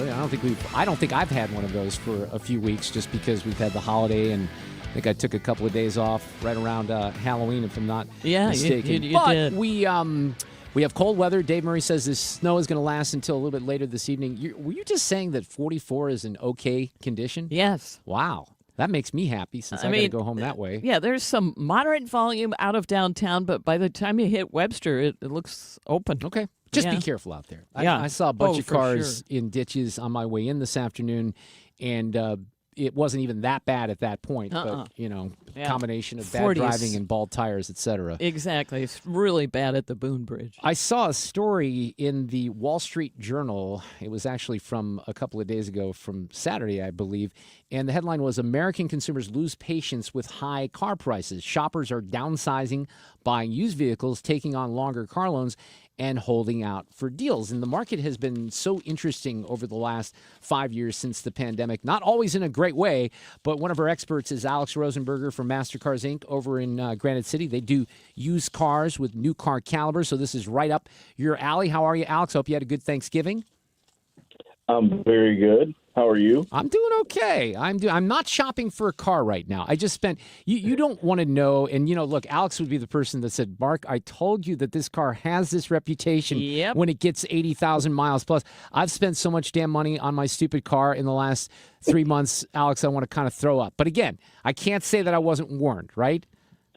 Right, and at least you have the app to where you can start it in about 15 minutes. No, about 5 minutes. About 5 minutes. 5 minutes. But what was your reaction to that journal story? It's interesting because I have, not only as a sponsor of yours, I remember when I met you guys 11 or 12 years ago, I had a vehicle at the time, and I knew that I was probably going to, get into something later that year. So we start to get to know each other, and I have a vehicle in mind, and I put you and your father to work. And, that was the moment I'm like, look, I bought new cars my whole life. I've been underwater on cars I've driven off the lot, but let's find something with 5,000, 7,000, 10,000 miles, whatever the number might be, and that's exactly what you guys do at MasterCars Inc. Now, I don't want this segment to become a whole commercial for you, which maybe it will be, but I wanted to tap into your expertise because you're seeing the changes in the market, and your model is exactly, I think, what people are looking for. Good cars that aren't outrageously higher than they should be because of tariffs or whatever right now. Yeah, you're exactly right, and it probably is a giant commercial just because of that. I'm a big data guy, and I was just like kind of looking over some things and Fred's the one who made me aware of this article. It's so funny. Once we talk about it, then it's all over my LinkedIn and every story is pertaining to this. But it is crazy. So this is the first year that the average price of a new car went over $50,000. That's $50,008. The average price is about $25,900 on a used car. And now, so this is generalities, big averages. But here's the thing, too. This is, I think, is pretty key.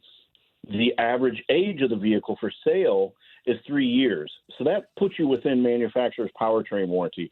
And so that's why it is probably like a commercial for me, because the past, I don't know, I'd say during COVID all the way up to about this point, it almost made more sense to go buy something new because the used cars are so expensive. The market has corrected a little bit, and everything has gotten so tremendously expensive. It's like the average new car payment, I was just reading about that, is, oh my gosh, what is it? It's like $800 and something, like $1,000's the new $700. The average used car payment, even though that went up too, though, the average used car payment right now nationally is $508. First time it's ever been over $500, but still, a far cry from $900 if you were looking at something new. So when it comes to new, I always think it's interesting when they don't have to offer deals, like when they're not doing 0% financing or everything. The cars are going out the door like crazy and they don't have to worry about it. But you are seeing some incentives out there that maybe you haven't seen in a little while. And the Wall Street Journal report said that you have cars sitting longer on dealer lots. They're putting some discounts on to make sales. You have lower income borrowers who are defaulting on car loans. So let me ask you this question about the loans, because people always want lower payments. That's like the one mistake you always make if you go into a car dealership. What do you want your payment to be? Well, because now, outside of Trump talking about 50-year mortgage loans, which is a bad idea, we're extending car loans out a lot longer than we used to. That makes the payment lower, but it also makes you underwater on the car faster, doesn't it? It does. And thank goodness the rates are creeping down a little bit, so that offsets it a bit. However, just a couple of years ago, the average term was about 45 months on a vehicle purchase. It's now 67 months. That's the average. So there's plenty out there that are going 84, even 96 on a new car. So you're just never going to outrun the insurance versus depreciation in a situation like that. Alex, what would you say about where we're heading right now with EVs? And they kind of addressed it in the article because there were EV credits and those have expired. So I guess that the EV sales sort of spiked, that makes sense, ahead of that. But what are you seeing? We're both fans of the internal combustion engine, right? I like the roar of my engine. But the reality of where we're heading is more electric vehicles, right? Well, yes and no. The market's still not only hesitant but resistant to it. That's funny because it's the average age of a vehicle on the road is about 12 years now, which is the highest it's ever been.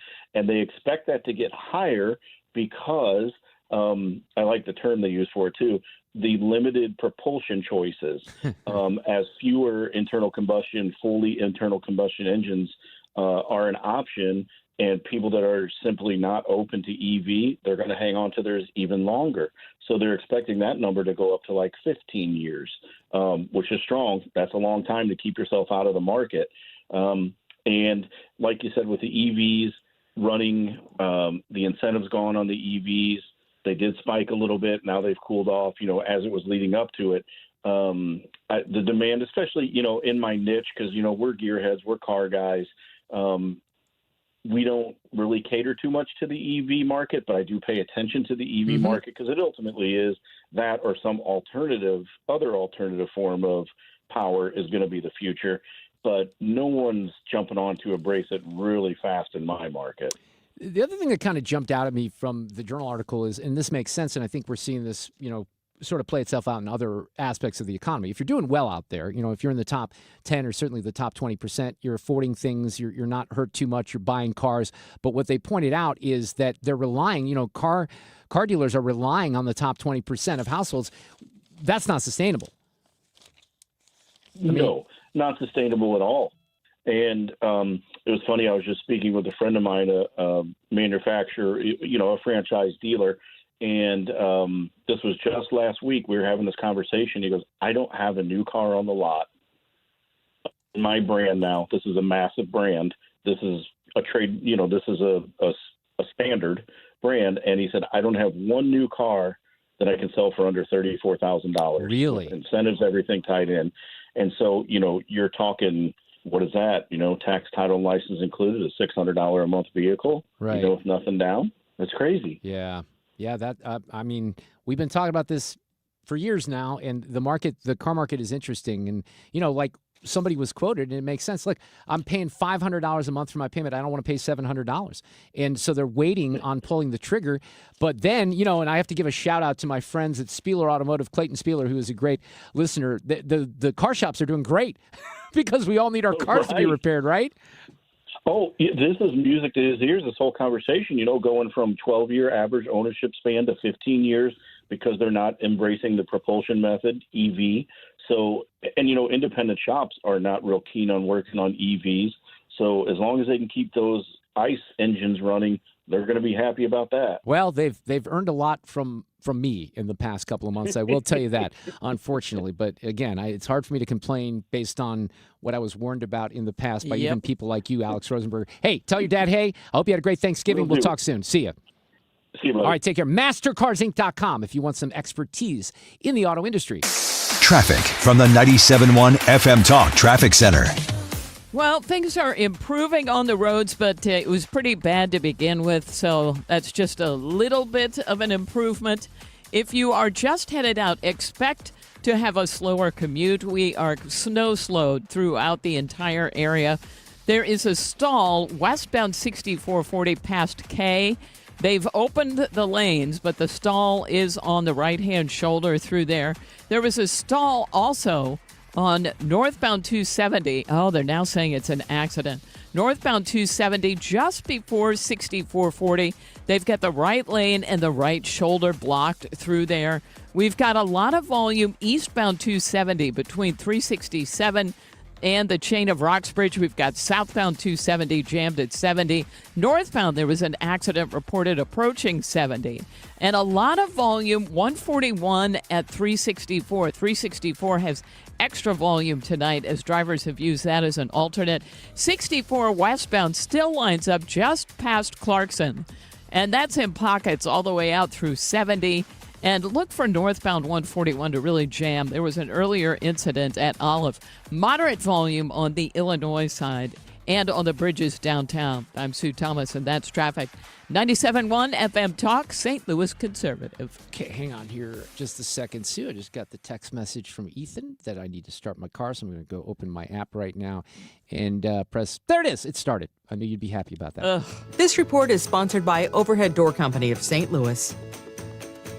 Overhead Door Company of St. Louis is hiring residential garage door technicians and installers. Apply today, get a call today. Hiring bonus up to $4,000. Benefits include health, dental, vision, and pension. Apply today at overheaddoorsstlouis.com. Guns N' Roses is coming to St. Louis. We have your chance to go. Listen to the Mark Cox Morning Show all this week for your chance to see them August 16th, 2026 at Busch Stadium. It's the Guns N' Roses World Tour giveaway on the Mark Cox Morning Show. License number E2014A. Hey, it's good to see you. Dad, that's what Grandpa Rip always said. That's right. 50 years ago, Grandpa started Grasser. And whenever a customer called, he'd smile and say, "Hey, it's good to see you." Hey, it's good to see you. It was his way of treating people like neighbors, not numbers. That's why we still say it today. Green is always Grasser at GrasserHomeServices.com. Hey, it's good to see you. This year, do Christmas shopping at a discount and locally. This is Ryan Wiggins inviting you to Second Generation Distribution in Roxana, Illinois. It's a family-owned wholesale store full of treasures, and the inventory is constantly changing. Stocking stuffers, presents, gift cards, candies, chips, snacks, and my favorite Little Debbie products, all at discounts up to 75% off the food, too. Tuesday through Saturday, 10 to 5, 301 South Old Edwardsville Road in Roxana, Illinois, or shop them online. Second Generation Distribution for Christmas. Sponsored by Progressive. We make the claims process easy so you could get back on the road in no time. It's why over 43 million drivers trust Progressive. See for yourself at Progressive.com. This is the Mark Reardon Show on 97.1 FM Talk, St. Louis Conservative.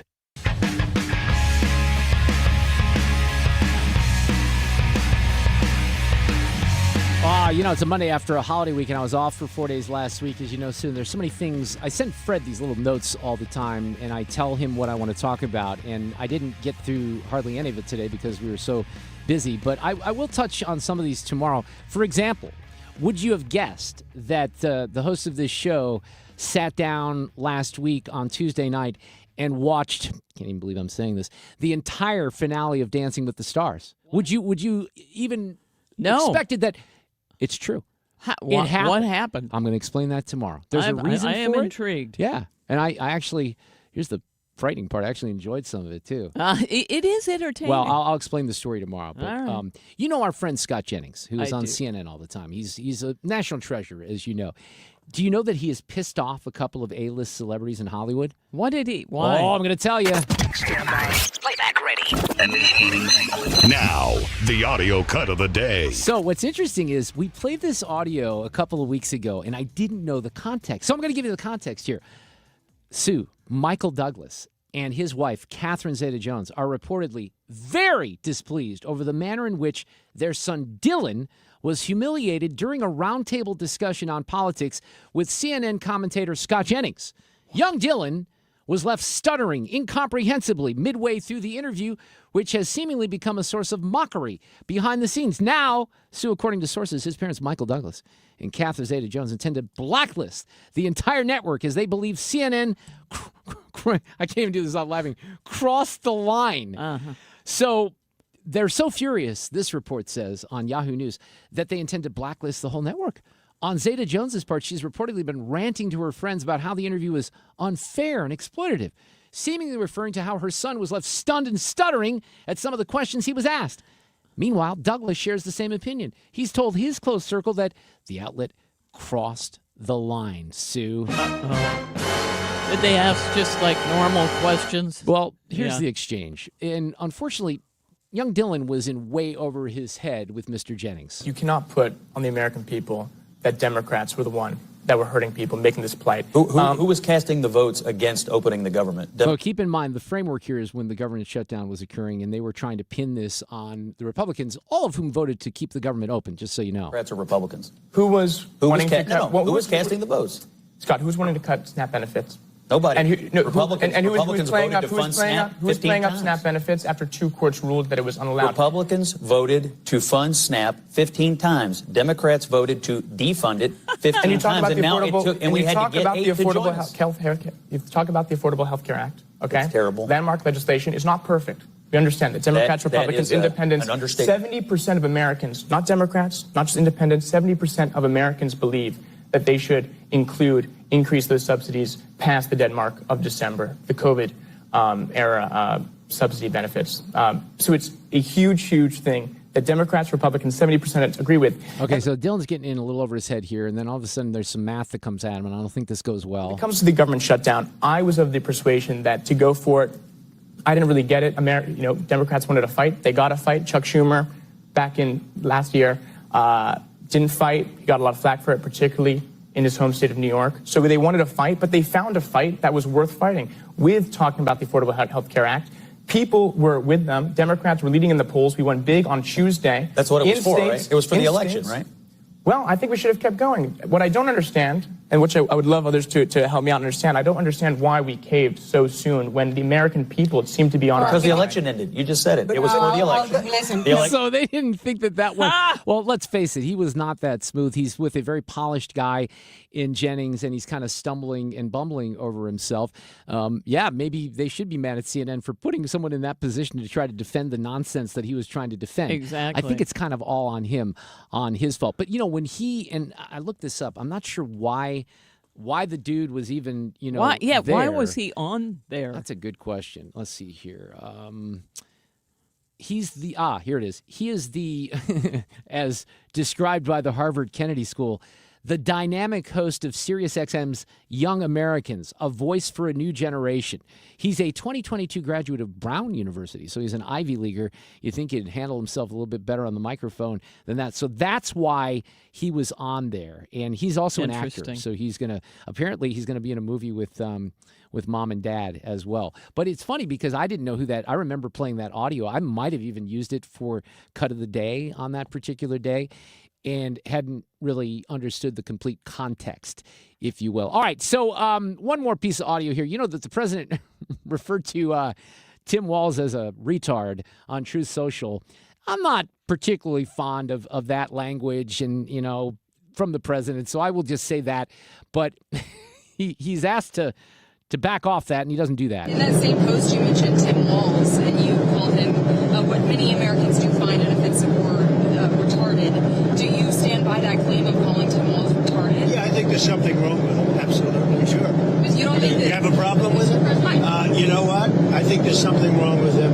Anybody that would do what he did, anybody that would allow those people into his state and pay billions of dollars out to Somalia. We give billions of dollars to Somalia. It's not even a country because it doesn't function like a country. It's got a name, but it doesn't function like a country. Yeah, there's something wrong with Walz. Well, I mean, we can agree on one thing. There is something wrong with Tim Walz. Okay, I think we can all agree. I'm not, look, I'm going to call it balls and strikes. I don't like using that word. I think that I wouldn't expect President Trump to back down, but he can say something like, well, maybe he's not retarded, but he's this. But everyone wants to focus on that. And what he was talking about is this terrible controversy up there in Minnesota. And we touched on it at the beginning of the hour, or the beginning of the show, rather, with Liz Collin, who made the movie The Fall of Minneapolis, and the way that these Somali gangs moved in as Tim Walz welcomed him to his state, and they ripped off the taxpayers of billions, not just millions, billions of dollars. Traffic from the 97.1 FM Talk Traffic Center. You still want to take care on the roads. We've got, I was going to say rain slowed, but snow slowed traffic throughout the area. 44 looks okay.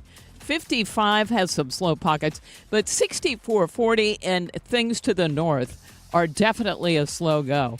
Accident eastbound 6440 past 94. It's still in the two right lanes. Stall westbound 70 at K in the right lane. Emergency vehicles northbound 141 past Olive. Those have been blocking the right lane.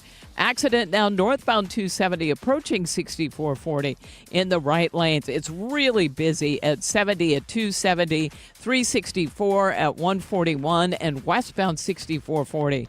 Headed out toward the Boone Bridge. On the Illinois side, it's mainly moderate volume. Just take care on these roads. I'm Sue Thomas, and that's traffic. This report is brought to you by The Diamond Shop. The Diamond Shop, making St. Louis sparkle for over 100 years. This is 97.1 FM Talk, St. Louis Conservative. There's a lot on the line in divorce. This is Joe Cordell of Cordell & Cordell, the largest family law firm in the country, with over 35 years of helping clients navigate divorce. Divorce touches all